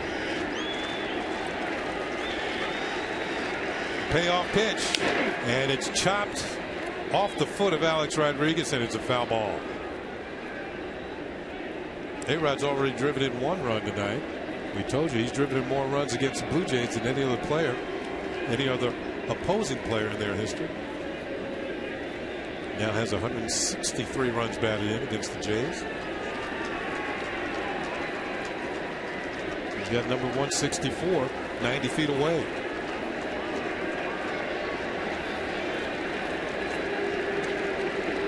Off-speed pitch, and he waves at it and strikes out. All those pitches inside, he couldn't get the one away. Jansen picks up his first strikeout. Well, this is a dandy, too. A nice 3-2 slider. You see the late break on it, and Alex is completely fooled and then goes to the umpire. Was that outside? Yes, it was. Swung a ball forward, but a quality pitch. John Farrell's going to take the ball. He's going to go to the left-handed Perez to face Robinson Cano with 2 outs and a runner at third. We'll be back with the rest of the top of the 7th in just a moment.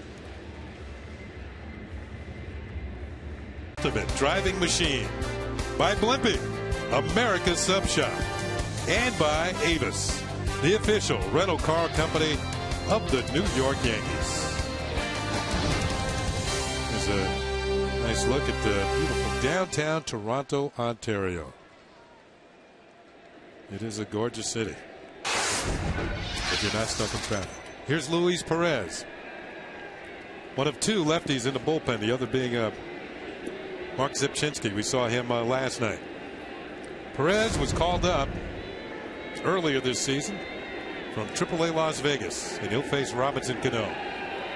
And the first pitch is over the outside corner for a strike. Perez has faced 2 left-handed batters in the big leagues thus far, and they're 0 for 2 against him.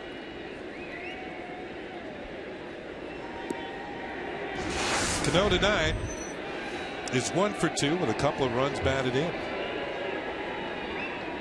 Grounded out to drive in a run in the first inning, then had a sacrifice fly to 5th, and in between he had a base hit to stretch a hitting streak to 11 straight games.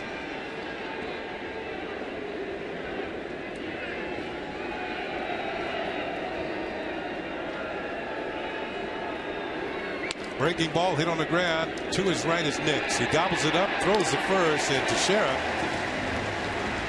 is stranded at the end of 6 1/2. We move to the 7th inning stretch. Bartolo Colon still trying to shut down the Jays. Battling for first place. On the Cadillac scoreboard here in Toronto, Yankees leading 5-1, bottom of the 7th. Adam Lind takes a pitch outside from Bartolo Colon, and Colon's been wonderful tonight, to say the least. Well, yeah, the Yankees are getting more than they bargained for coming into his first start since 2009 with the White Sox. Let me ask you this. He didn't pitch at all last year. He did pitch in winter ball. And Tony Pena recommended that the Yankees sign Bartolo Colon. This has been his pitches per inning. And they've been going down as the night's gone along. It's ground ball foul. 2 balls and a strike. So Pena comes up with a big time recommendation, and out of necessity the Yankees needed some pitchers, and Bartolo Colon since spring training has been very, very good. Well, he is. You know, sometimes a veteran pitcher like this that goes through arm problems can take a year off, and that might be the best thing you can do at this point in your career. That was my next question. 2-1 pitch. It gives you time to just get away from the game and then strengthen your arm. Give your arm time to heal, first of all, from the injuries that he's had. He's had both shoulder and elbow problems over his career. And to work it out in winter ball, to gradually get his arm strength back, stay in the hot weather. Pitch is fouled back. The count is now full 3-2. It has certainly been a good formula for Bartolo Colon, because he has been consistent from spring training through his first 3 relief appearances to tonight. And the thing about Bartolo is with his experience level, when you give him a lead like this, and we saw his pitch counts per inning just a minute ago, he knows how to pitch with a lead. He's going to pin his ears back and get even more aggressive. Ball is hit in the air to left field, fairly deep. Andrew Jones just in front of the warning track makes the catch, and there's 1 out. You know, that's the beauty when you're the Yankees and you're looking to catch lightning in a bottle with both Freddie Garcia and Bartolo Colon. You have veteran guys, and if they click and get healthy, then you have all the benefit of their experience, and they know how to pitch in big time games. They both have playoff experience. They both know how to pitch with leads, and neither one of them are going to be afraid of pitching in New York. Encarnacion takes a pitch, maybe a little high for ball one. You think the same can apply for Kevin Millwood and Carlos Silva? I think potentially very much so. You know, you don't know what you're going to get over the long haul. I mean, Freddie Garcia's only had one start. Bartolo Colon, this is his first start, as we said, since his White Sox days of '09. You know, you don't want to get too excited about one start, but yeah. But on the other hand, Bartolo Colon has been extremely impressive since the first day of spring training. Ball is hit towards right center field. Nick Swisher's going to have to cut this off, and he does. Nice stop, but Encarnacion's going to be in the second with a two-base hit. Swisher kept that from going all the way to the wall. Now this is about the point where Joe Girardi said they're going to watch him closely. When he got to 75 pitches, he's up to 79 now.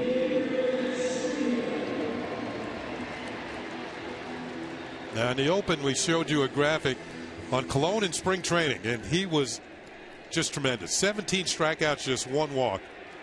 And now on the regular season, updated since the start of this ball game tonight, 20 strikeouts, only 4 walks, and 7. That's vintage Bartolo Colon. It is, and it shows you that he feels good about his stuff. You know, he's doing a couple of different things with his fastball. He's got a lot of confidence again with his fastball. He's shown a good changeup and a good slider at times as well. And he knows when to mix in his secondary stuff. He's still primarily a fastball pitcher. He's not going to get too cute. He's not going to beat himself.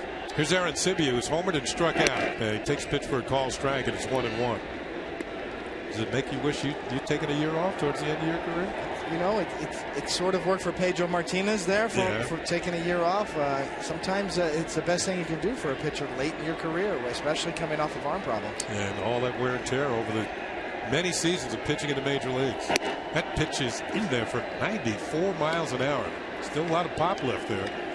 There's a prime example of what he can do with his fastball. The pitch before that was a fastball, but it was a 2-seamer at 91. That was a 4-seamer at 94. They have different movement on it, as you see the Yankees cranking it up with Boone Logan and David Robertson.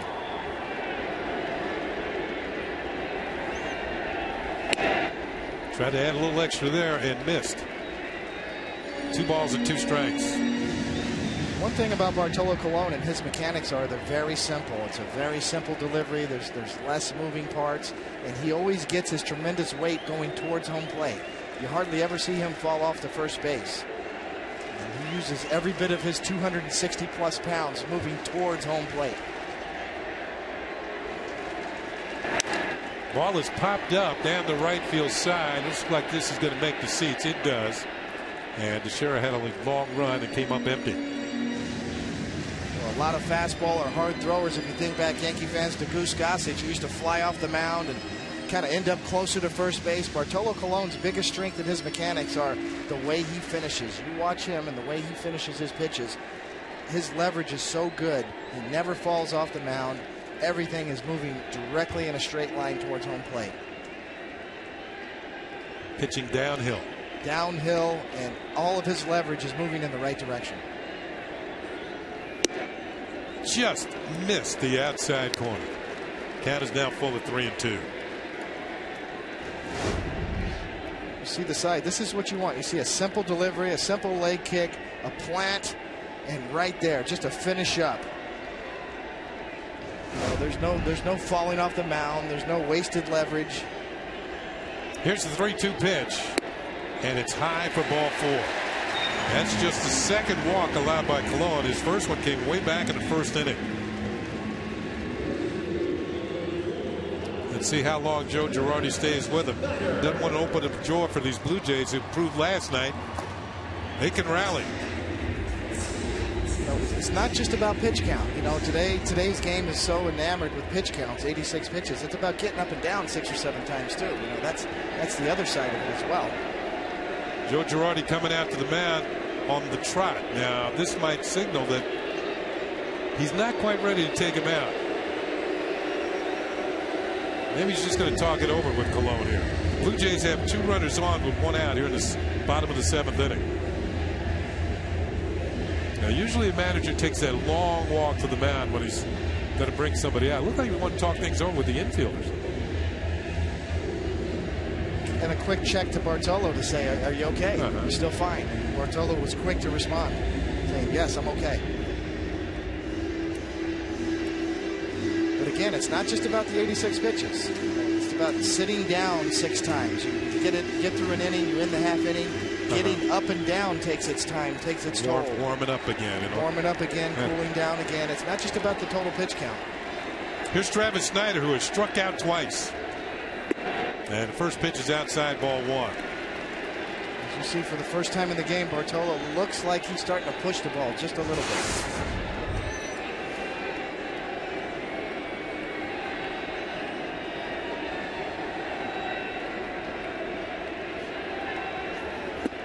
Outside, ball 2. 2 balls and no strikes. By push the ball, what I mean is those last 2 pitches, his arm is dropped just a hair, just a little bit, and his ball is flattened down and running off the plate, as opposed to that downhill delivery we've seen all night long. 18 pitches this inning, the most he's thrown in one inning since the first, when he threw 17.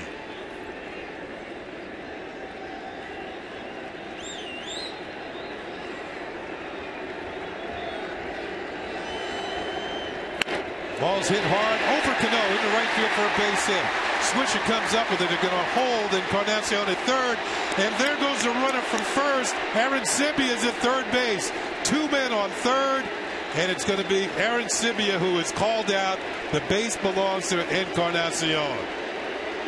So a miscue on the bases by the Blue Jays give the Yankees a big break. Here in the bottom of the 7th inning, there are now 2 outs. A rookie mistake on the bases. Big time. And a changeup from Colon, just up a little bit. A base hit. Swisher comes up throwing, hits the cutoff man. Teixeira takes advantage of it. A gift. Third base coach Brian Butterfield holds up Encarnacion, who in turn is trying to hold up Aaron Sibia. Only 1 man to a base is allowed in Major League Baseball. That'll do it for Cologne. David Robertson coming in out of the bullpen. What a mistake by the Jays on the bases. You go this season. Subscribe to MLB.tv today to see every Yankees game live or on demand on your computer and your favorite devices. Visit Yankees.com to order and get more details. MLB.tv. Baseball everywhere. It was just about Blue Jays everywhere. Particularly on third base is Bartolo Colon. There are his numbers for the night. 5 hits, 1 run, a couple of walks, and 7 strikeouts. An impressive performance. And it looks like it might be good enough to gain the Yankees a split in this series. Gives way to David Robertson. And Robertson's first pitch is in there for a call strike to Jason Nix. It was Robertson who came out of the bullpen last night with the bases loaded and 1 out in the 6th inning and struck out Escobar and Snyder. Get the Yankees out of a jam. Curveball swung on and missed. There's that breaking ball, David. There are his numbers. This will be his 8th appearance. Can't get better than a 0.00 ERA. 7 strikeouts in 6 innings. Really nice to see Robinson come in and 2 straight breaking balls that are quality. A lot of times in the past, especially last year, it would take him a while to get a feel for that breaking ball. Runner goes from first. The ball is grounded foul. This is last night.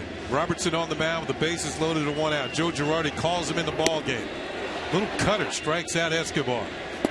Breaking ball sets down Travis Snyder, and that bat will be saved for the winner.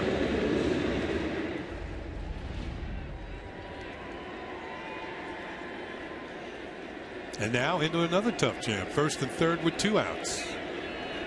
Same as last night, jumping right ahead in the count, coming out of the bullpen. One of the toughest things for relievers. Come out of that pen throwing strikes with both of your pitches, fastballs and curves. Steps off. Nobody's going anywhere. David Robertson, predominantly a 2-pitch pitcher. Both pitches are above average. The only question with him is command, because the stuff clearly is there.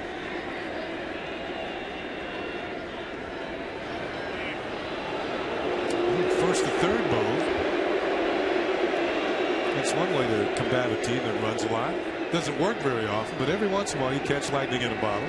That sign usually comes from the bench, especially on a 0-2 count.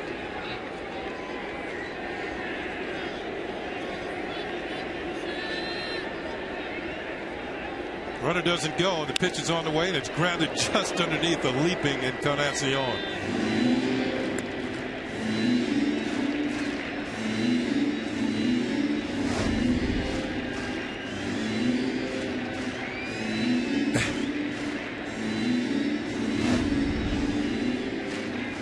Acrobatic move by the third base runner.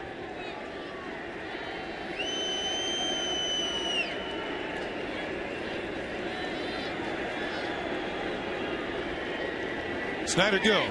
Pitch is fouled back just to our right. Count remains, no balls and 2 strikes. Travis Snyder, 5 out of 6 in stolen base attempts this year. We saw this last night. Blue Jays, even though they were down, they were still running. John Farrell very aggressive in the early going in this season. Actually, the running last night cost him his starting second baseman, Aaron Hill, with a strained hamstring. Day to day. The 0-2 pitch, and it's pulled foul again. An instant replay.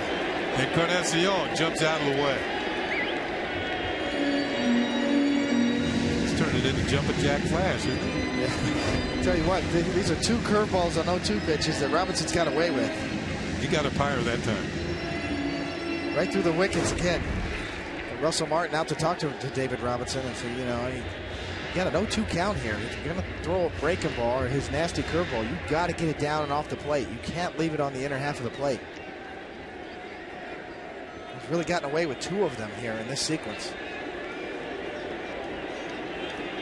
So Martin setting up way outside.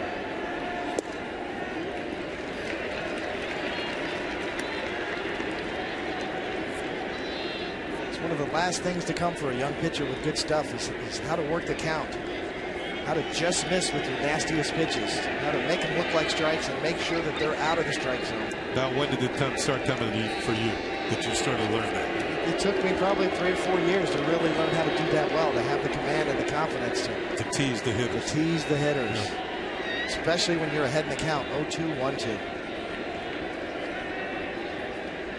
Runner goes. Pitch is lined into center field for a base hit. Encarnacion will score. Snyder holds it second, and it's now 5-2 ball game. So Nix hung in there and comes up with his 4th run batted to make that his 5th run batted into the year. Really good at bat by Nix. You can see that not bad down and away, but that's a strike. I can't really fault him for that pitch. Nix has had some good at bats and good swings this series, and not a lot to show for it. And he's got a quick bat. Now, how big is that? Well, how big is that running play by Aaron Sibia? Well, this is a whole different inning right now without Aaron Sibia being thrown out at third. John McDonald swings at the first pitch and fouls it back out of play. That comes from running with your head down and not watching the guy in front of you or watching the third base coach.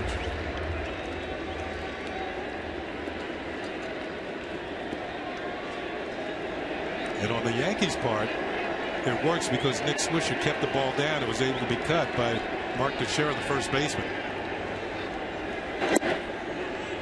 Called strike 2. Robertson again jumps ahead on the count. No balls and 2 strikes.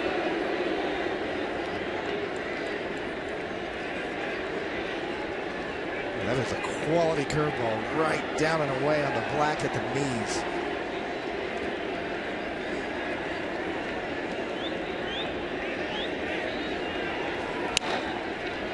Do him another one. This one's pounded foul.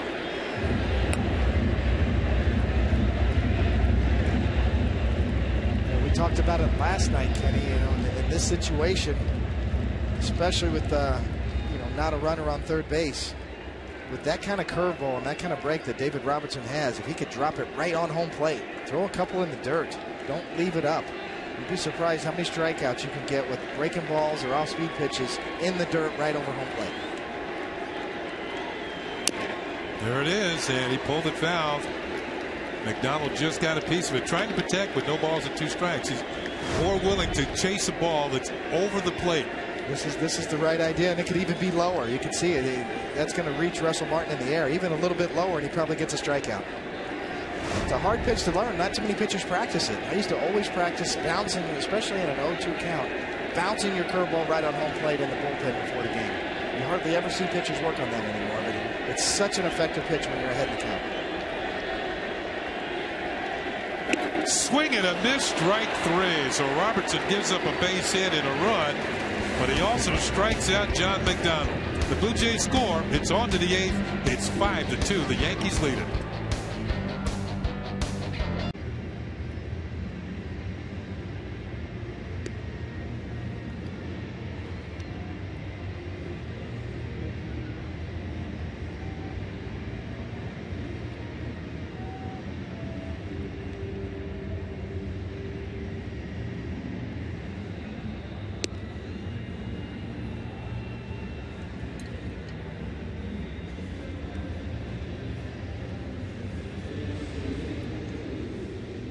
Hey fans, tonight throughout the Yankee season on Yes, we're asking you to vote along with us for the Chevy Player of the Game. Text your vote to 58772 or vote online at yesnetwork.com.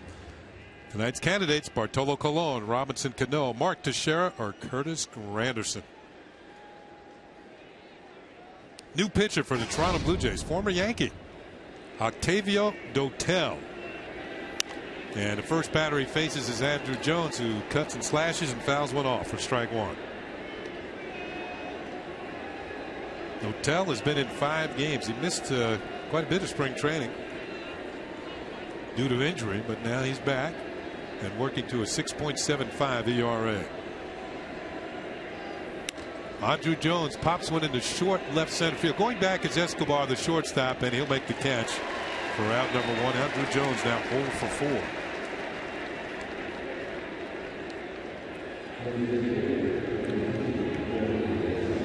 One down, it'll bring up Jorge Posada. It was 0 for 2, also been hit by a pitch.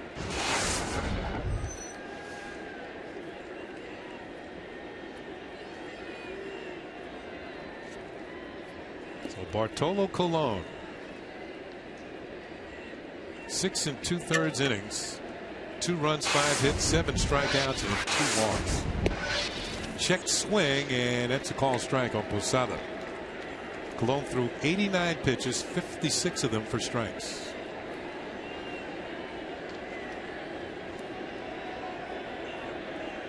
The Yankees certainly got more than they bargained for in Bartolo Colon's first start as a Yankee. Breaking ball from Dotel, misses outside for a ball. I think they would have been happy with 5 innings and keep him in the game, and he did much more than that.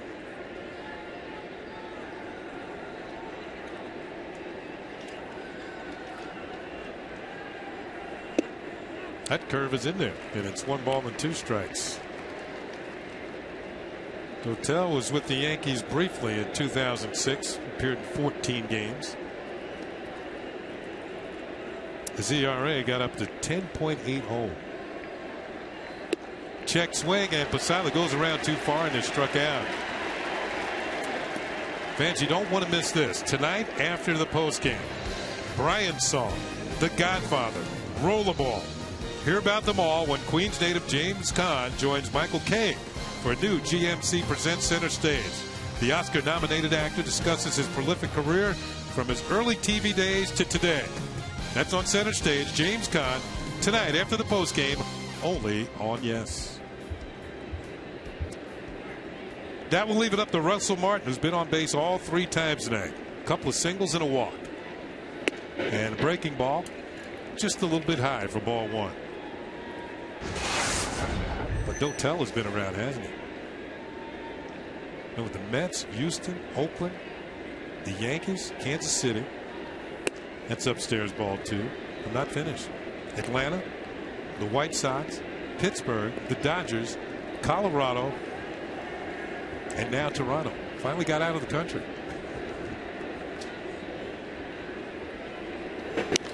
Martin pops one up, and this is to the right side. First baseman Adam Lind coming down the line, makes the catch for the final out. Dotel with a 1-2-3 8th inning. It's on to the bottom half of the 8th. Yankees lead the Blue Jays by 3.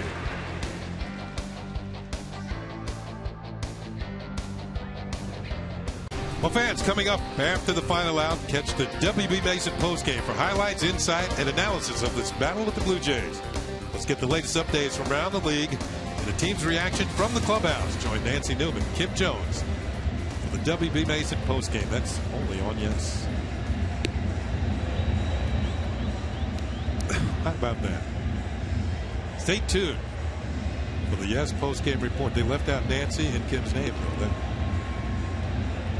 But that's what you want to watch for after the ball game.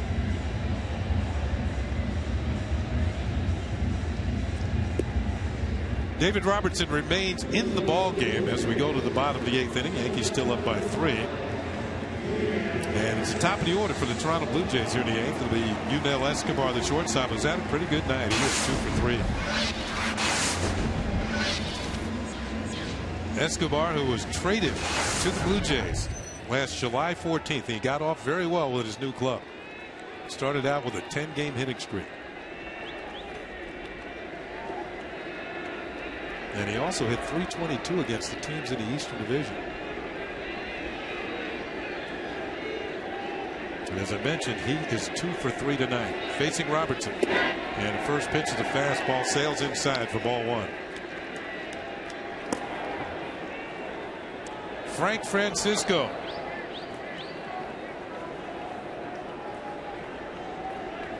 He's heating up in the Jays pen. Ball is hit in the air to center field for Granderson. And an easy play for the Yankee center fielder. There's one out here in the 8th inning.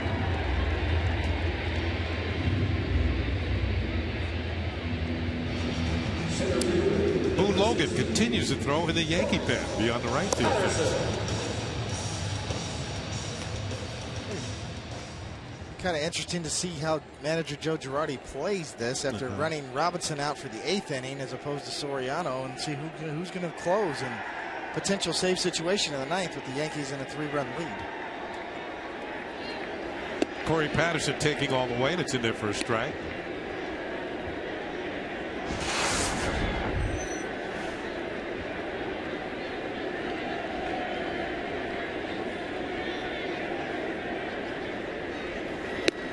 Call. Strike 2. Robertson deals a strike.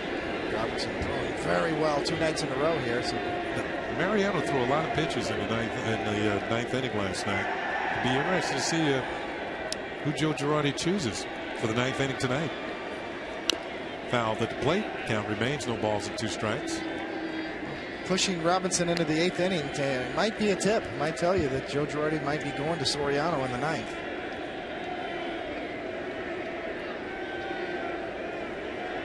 Probably more inclined to protect Mariano Rivera at this point in his career, and especially with the insurance policy of having Soriano, a great closer himself, coming off a great year last year in 45 saves. Another foul at the plate. Count remains 0-2 on Patterson. You mentioned last night Patterson's kind of moved around Major League Baseball, but an interesting side note on Corey Patterson: his father Don was a defensive back for the New York Giants back in 1980. And his brother Eric has been in the big leagues. So an athletic family in 2 sports. The 0-2 pitch fouled off once again.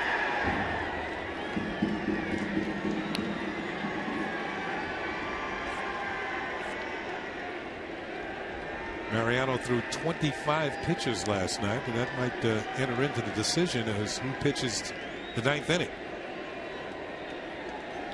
Of course, the Yankees have to get out of the 8th first.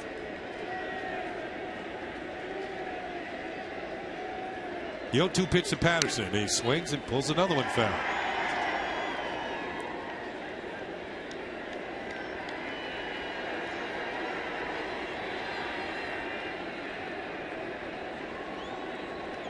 The Yankees with an off day tomorrow as well, flying to Baltimore after the game tonight. They're going to enjoy that off day tomorrow. So it gives manager Girardi a lot of options in terms of who he uses in the 9th inning.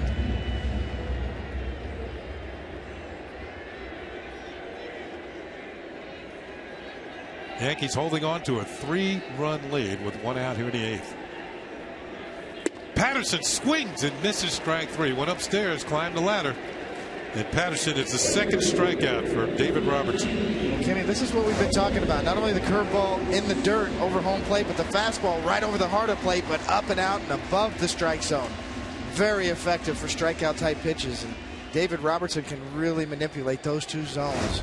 Right over the heart of the plate, above the zone, above the letters, and right on top of home plate with his curveball below the zone. Here's Bautista, who's 0 for 3. Just outside for ball 1. Another reason why hitters might chase that high fastball, because it's up in their eyes and they see it very well. And they don't quite have that discipline that you need to bring the ball down into the strike zone. And they will chase it.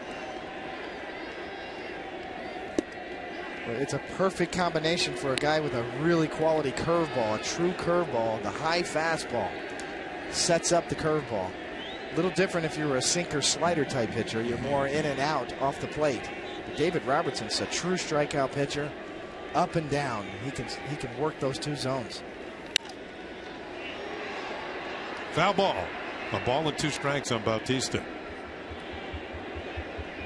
I know your old teammate Jim Palmer used to do that as well as anybody in the history of the game. The high fastball and the curveball dropped right on top of home plate. He had a couple of different curveballs. He had one he threw pretty hard, but it was straight over the top, and he had one as low, high looping curveball that it was just a lollipop. Drop it in there for a strike. Straight overhand delivery. The 1-2 pitch. Nice scoop by Russell Martin. And that will leave him the count at 2-2.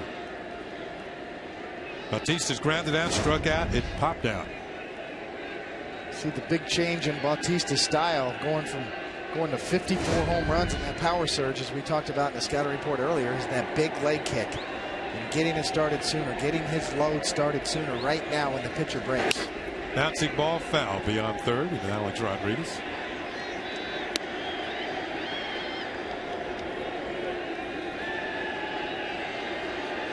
September of 09, he had 10 home runs in a month. Then he went to winter ball. A lot of players would have been satisfied with that, saying I'm all right for next year. He worked on it even more in winter ball and came back with a vengeance in that last season. 2-2 pitch, and that misses. Count is full, 3-2. Hitting coach Dwayne Murphy right there talked a lot about saying that it cut out about 1 to 1.5 seconds in the time that Bautista starts his swing to the time his bat gets through the zone. It's about getting that leg kick down on the ground and getting your hand started sooner, right when the pitcher breaks his hands, not when you see his arm. 3-2 pitch is lined into center field for a base hit. And from Bautista, that will keep a streak going. He's now hitting 4 straight games. Jose Bautista, 2009, 13 homers. The next year, 54 plus 41. Davey Johnson with Baltimore in 1972, he hit 5. And then with the Atlanta Braves, hit 43 plus 38. And Ryan Howard, 22 to 58 plus 36. So David Robertson's out of the game. The Yankees are going to go to the bullpen. They're bringing on the left-hander, Boone Logan, to face Adam Lind.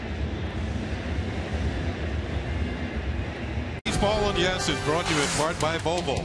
Pay nothing to repair or maintain your new Volvo for the first 5 years. Volvo for life. By J&R Music and Computer World. And by T-Mobile, America's largest 4G network. Good look at the CN Tower. Just a long home run away from Rogers Center. Yankees leading 5-2. 2 outs in the bottom of the 8th, and the left-hander Boone Logan's come out of the bullpen to face the left-handed hitting Adam Lind, who tonight has walked, grounded out, and flied out. Here are the numbers on Boone Logan. He's making his 6th appearance of the year. He's given up 5 hits in 3 innings and 4 walks. Just 1 lone strikeout. 1 on, 2 outs. Logan deals, and Lind fouls the first pitch back for strike 1. Logan last year was quite a weapon for Joe Girardi out of the bullpen, particularly against left-handed batters.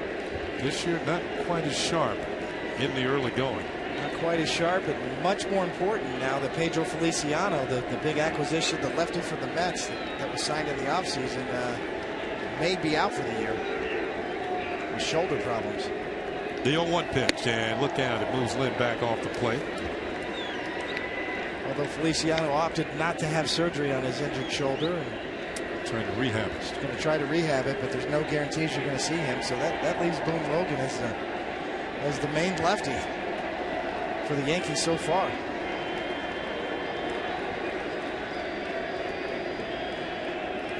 A 1-1 pitch, and it's inside again. Falls behind on the count. 2 balls and a strike. Actually done better against right-handed hitters. Yeah, the problem he's had so far is really getting that breaking ball over. If you're a left-handed relief specialist and you're going to come in and face lefties, you've got to be able to throw your breaking ball for strikes. Got to be able to get it over, and he hasn't been able to do that so far this season. 2-1 pitch is hit high in the air to left field for Andrew Jones. And he has it, and that's going to do it for the Jays here in the Yankees. They pick up a single and nothing else. We're going to the 9th inning. 3-run lead for the New York Yankees. Yankees head to Baltimore for a rematch with the Orioles. Complete coverage on Yes starts at 6:30 with the Tri-State Ford pregame. Then Michael Kay is back with me in the booth for all the action from Camden Yards. It's the Yankees, the Orioles, and it all starts Friday at 6:30 only on Yes. And CC Sabathia will be on the hill looking for his first win of the year. And the Blue Jays bullpen gate is swung open, and out comes Frank Francisco. This is last year with the Texas Rangers. He's making his Blue Jays debut tonight. He'd been on the disabled list. He'd had some pectoral problems all throughout spring training. So Frank Francisco now pitching for the Toronto Blue Jays. He was actually traded to the Blue Jays for Mike Napoli, who never appeared for the Jays. He was traded during the winter, and I think he remained with the Jays for 2 days, never crossed the border, and was traded for Frank Francisco to the Texas Rangers. Francisco, a hard-throwing right-hander, gets Curtis Granderson here in the top of the 9th. And Granderson hits one deep to right field, and this one is gone. A home run for Curtis Granderson. Welcome to the Blue Jays, Frank Francisco. 6 home runs now for Curtis Granderson, and the Yankees take a 6-2 lead. First pitch out of here. Second night in a row to Granderson's homer. Granderson just quick snatches it. He's got some kind of wrist. The ball just jumps off of his bat. He's not a big guy. He doesn't take a big swing. It's a quick stroke, lightning quick, almost like a wristy quick snatch type of swing, and the ball just jumps off the barrel of the bat. Here's Derek Jeter. And Jeter checks the swing but takes it not fouled off the bat. It's strike 1. So Granderson with a triple and a run batted in tonight. Now a solo home run. Home run number 6 on the year. I guess you're right, Kenny. When you have a good BP, sometimes it does pay off in the game. You know, I saw that. He was hitting the ball, line drives all over the place. Inside the junior, you know what they say about home runs? They're just line drives that go wrong or go long, one or the other. Both. That worked for you in your batting practice, right? You knew when if you had a feeling in batting practice, you hit some home runs, you just knew, right? Yeah, well, it depended on who was pitching, too. Except when Nolan was pitching. Yeah, well, now ground ball was second for Nix, and Jeter is now 0 for 5. 1 out here in the top of the 9th. Granderson, for the second consecutive night, has had a 2-hit game. Last night it was a single and a home run and 2 runs scored and a run batted in. And tonight a triple and a home run, 2 runs scored and 2 runs batted in.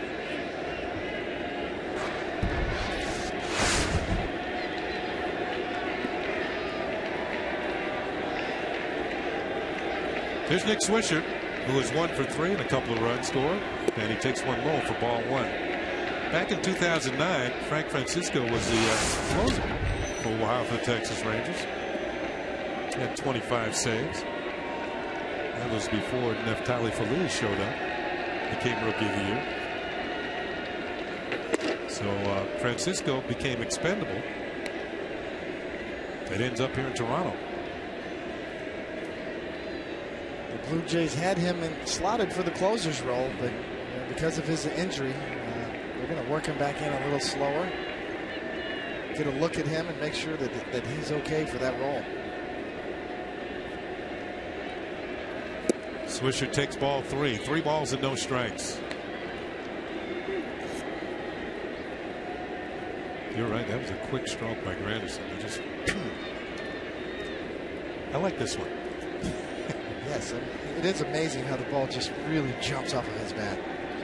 Swisher up there with a 3-0 count, taking all the way, and he takes ball 4. You know, I read a stat about Swisher, who walked twice tonight and walked 3 times last night. I think over the last 4 years, only one batter in the league has walked more than him, and that's David Ortiz. I got to mention that in spring training. Mark Teixeira's had himself a good night as he steps in. 3 for 4, and all 3 hits have been doubles. 1 out, 1 on.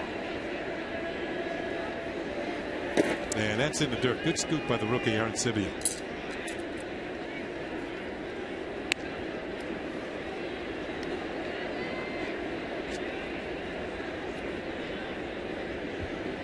Now here's that note. Since 2006, Nick Swisher, coming into this year, had walked 434 times, second to David Ortiz. That pitch is low for a ball. So that's a guy who you want on your team because he runs counts, put himself on base, set up situation for hitters like Teixeira. In fact, the 3 times or 4 times Teixeira's hit tonight, twice Swisher's been on. There's a call strike. It is 2-1. And each time it set up runs because Teixeira chased him to third base.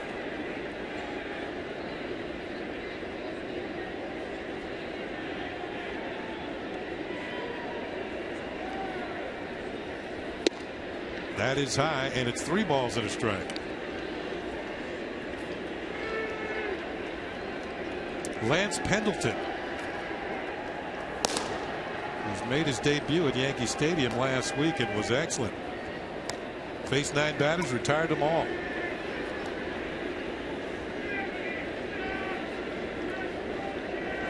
Teixeira drives one deep to right field. If it stays fair, this one is foul. Didn't miss by much. Just a little out in front.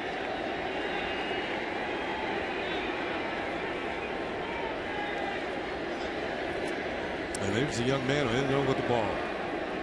Yet another satisfied customer. Out of 26,062, he's got himself a souvenir. 3-2 pitch. On the move is Swisher, and it's called strike 3. No throw to second. Swisher will get a stolen base. Now we're going to look at some rare footage from years ago. It's not Mark Teixeira. It's that man, David Cohn, pitching for the Toronto Blue Jays. There's a little movement on that fastball. That's from the World Series that the Blue Jays were beating. Look at David. How was that parade? Had a little semi-afro going right there, didn't it? That was a fun night, Kenny. Well, that was a good night to be with me in Toronto. I'll tell you that right now. Sorry, kind of sorry you missed it, David. I don't know if I could have kept up with you that night. 1992, Canada's first World Series. Here's Alex Rodriguez with Swisher at second.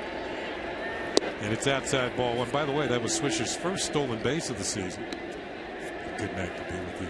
Every night's a good night to be with you, Tony. 25 games with the Jays, 13-9. Look at that earned run average. 5 complete games back when they used to do that sort of thing in 1992. It's like Sabathia. I got no run support right there. The 1-0 pitch, and Alex takes it for a call strike. It's 1-1. Let's see. Alex Nett has walked a couple of times. He's had an RBI on a sacrifice fly, and he's also struck out. So he's 0 for 1 with a run batted in his return to the lineup. Missed the last couple of games with a strained lower back. Ooh, good swing, foul tip. Ball with 2 strikes. Francisco back in his heyday. I'm not saying he's past those days. He's still young. A hard thrower.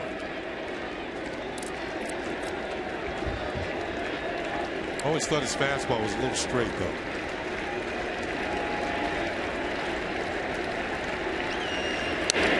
Foul back. 94 miles an hour. The hitters will say it's straight as a string. Right over the top with his arm angle and his delivery and release point. His out pitch is that splitter, that hard down tilting splitter.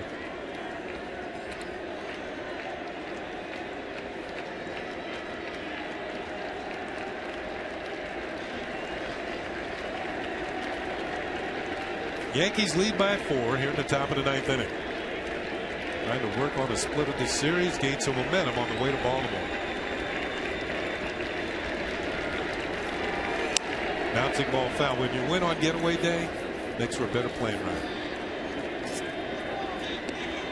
Better plane ride and nice off day tomorrow in Baltimore. Crab cakes taste better. I think you'd rather have an off day when you're at home. One of those rare off days in the middle of a road trip on the road. 1-2 pitch. And it's called strike 3, and Alex knew it. Francisco clips the outside corner, but the Yankees pick up a run. Curtis Granderson with a home run makes it a 6-2 ball game going to the bottom of the 9th. Of the game. And it is Curtis Granderson with some wristages. Quick wrist, quick snatch, second deck. Booming line drive home run for Curtis Granderson, number 6 on the year. He's off to a great start this month. Land Rover drive of the game. So Granderson's had a triple tonight and a home run. A couple of booming extra base hits. And coming out of the bullpen is Lance Pendleton. He's made 1 appearance, 3 perfect innings against the Texas Rangers. That was on Friday in a game that the Yankees eventually lost. Struck out the first 2 batters he faced in the big leagues, Elvis Andrus and Michael Young. Called up from Scranton Wilkes-Barre. And he faces Edwin Encarnacion, and the first pitch is downstairs for ball 1. And he became the first Yankee to retire at least 9 batters, the first 9 since Chin-Ming Wang. That pitch is upstairs, ball 2. Wang retired the first 10 batters he faced in the big leagues. And the only other active major leaguer to retire at least that many in his debut. That pitch is in there for a strike, and it's 2-1. Max Scherzer, who was with the Arizona Diamondbacks at the time, retired the first 13 batters he faced in the big leagues. That pitch is outside for a ball. Game's not that easy, is it? No, it's not.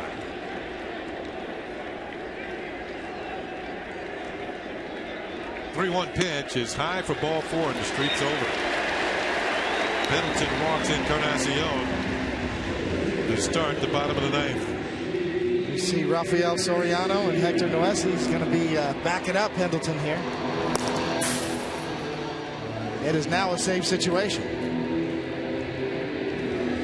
Dave, do you ever remember watching Sammy Stewart pitch for Baltimore back in the day? He was a hard-throwing reliever. Yes. Well, Sammy's first appearance in the big leagues was to start second game of a doubleheader. First appearance. He struck out the first 7 batters he faced in the big leagues. Got to go to a different league. Oh, he was blowing some smoke that night. Here's J.P. Arancibia, and the first pitch is a call strike.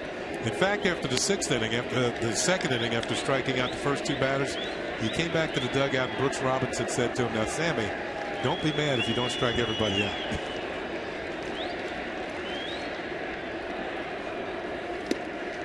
That one misses. 1 ball and 1 strike to Arancibia tonight, who's 1 for 2, and the 1 was a home run. His 3rd of the year in the 2nd inning. So Lance Pendleton working out of the stretch. the first time in his big league career. Swing and a miss. Strike 2. 1-2. One thing about his opening appearance on Friday, he got all 3 of his pitches over the plate. It was very impressive and in good spots, particularly the slider to right-handed hitters down and away. Ball is hit line to Jeter, and no chance to double up Encarnacion. So there's 1 out.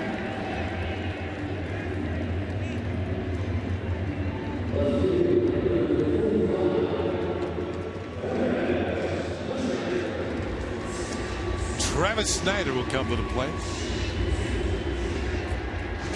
Had a single his last time. He also struck out a couple of times.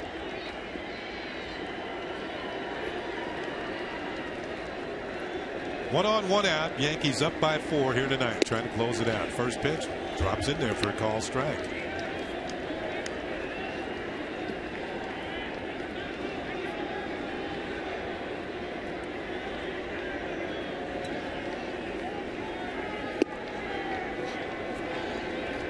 One and 1 on the Blue Jays left field. I don't know that Snyder's going to see a fastball here. He's had trouble with curveballs the whole game. The whole series, rather. You see he sees a fastball in off the plate.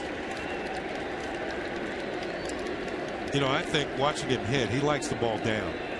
And if you throw that breaking ball just about knee-high and drop it out of the zone, that's the one he's had trouble with. That one just missed, and the count goes to 3-1.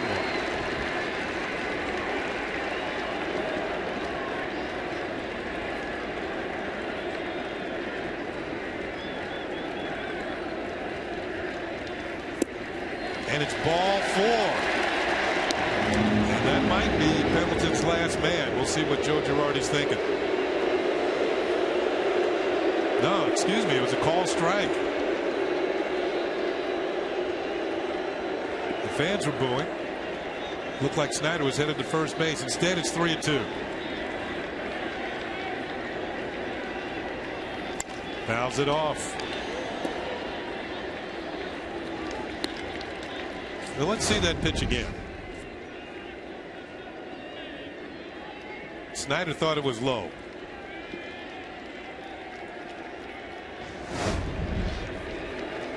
But he's not the one that counts. 3-2 pitch, and it's fouled back once again. Pendleton deals another strike. I think your first call might have been right on that, Kenny.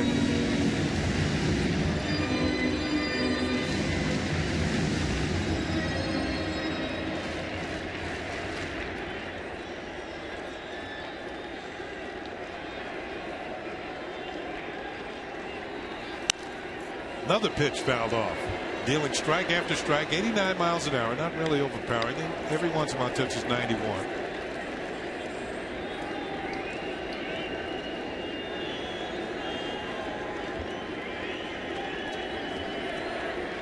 This is going to be the 8th pitch of this at bat. Ball is hit down the right field line. Going to be a long run for Nick Swisher, and this is off the wall. Swisher comes up with it quickly, fires into second. Snyder slides in with a double, and the Jays now have runners at second and third with 1 out. Snyder with his 2nd consecutive hit.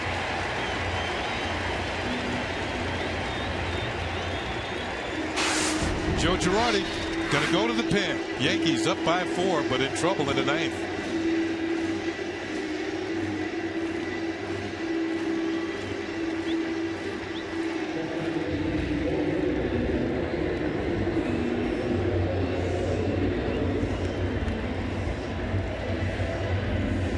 Yes, with Arsenal FC. After a historic loss to North London rivals Tottenham at home in November, the Gunners head to White Hart Lane ready for revenge. It starts tomorrow at 7:30 with a full match preview on Arsenal 360. That's right here on Yes.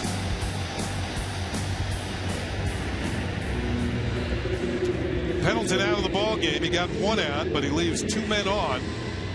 For Rafael Soriano, who comes in out of the bullpen, it is now a save situation. So Mariano, having thrown 25 pitches last night, Joe Girardi elects to use Soriano to try and pick up his first save of the year. So Soriano will face Jason Nix. And John McDonald is on deck. Runners at second and third and 1 out. Yankees up by 4. First pitch hits the outside corner for a call strike.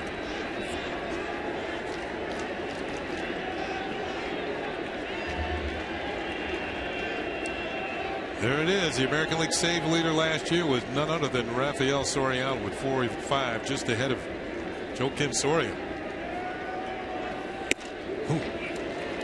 Crisp fastball upstairs for a ball, 1-1.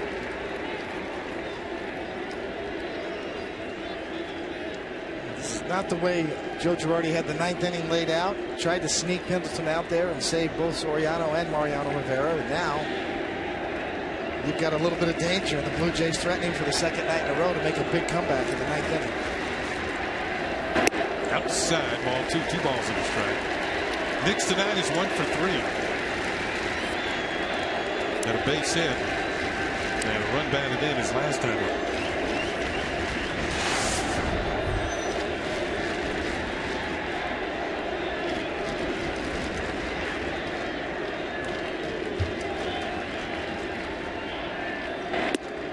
Ball 3 balls in a strike. Remember, John Farrell has limited moves tonight. Aaron Hill day to day with a strained hamstring. If he uses a pinch hitter, it would probably be Juan Rivera. Only 3-man bench to begin with, and one of those players is injured. That is ball 4, and the bases are loaded. So Soriano walks the first man he faces, and John McDonald's going to hit.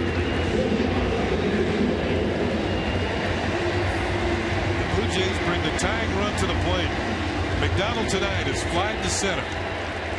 Called out on strikes in the 5th. And then struck out swinging in the 7th. Encarnacion at 3rd. Snyder at 2nd. And Nix at 1st. Call, strike 1. Things are getting interesting here in the bottom of the 9th.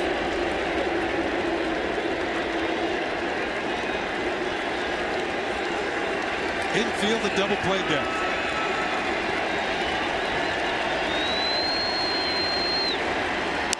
Ball is popped up just behind home plate. Russell Martin is there and makes the catch in foul territory, and that is out number 2. McDonald fouls it straight up to Silo for the second out of the inning. And now it's back to the top of the order and Yunel Escobar.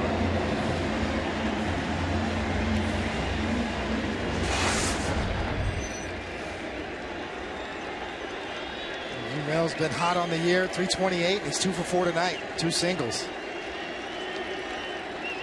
Bases loaded, 2 outs.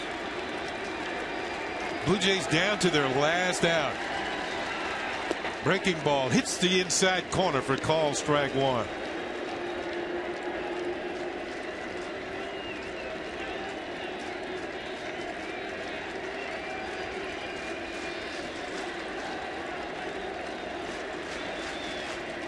Tried it again and it swung on and missed. Strike 2.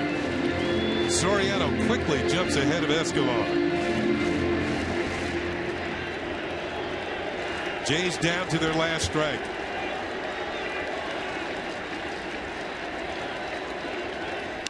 Ball is hit in the air to right center field. Should be a play for Granderson or Swisher. It's going to be Granderson who makes the catch, and the Blue Jays will leave the bases loaded here in the bottom of the 9th inning as the Yankees come away with a 6-2 win.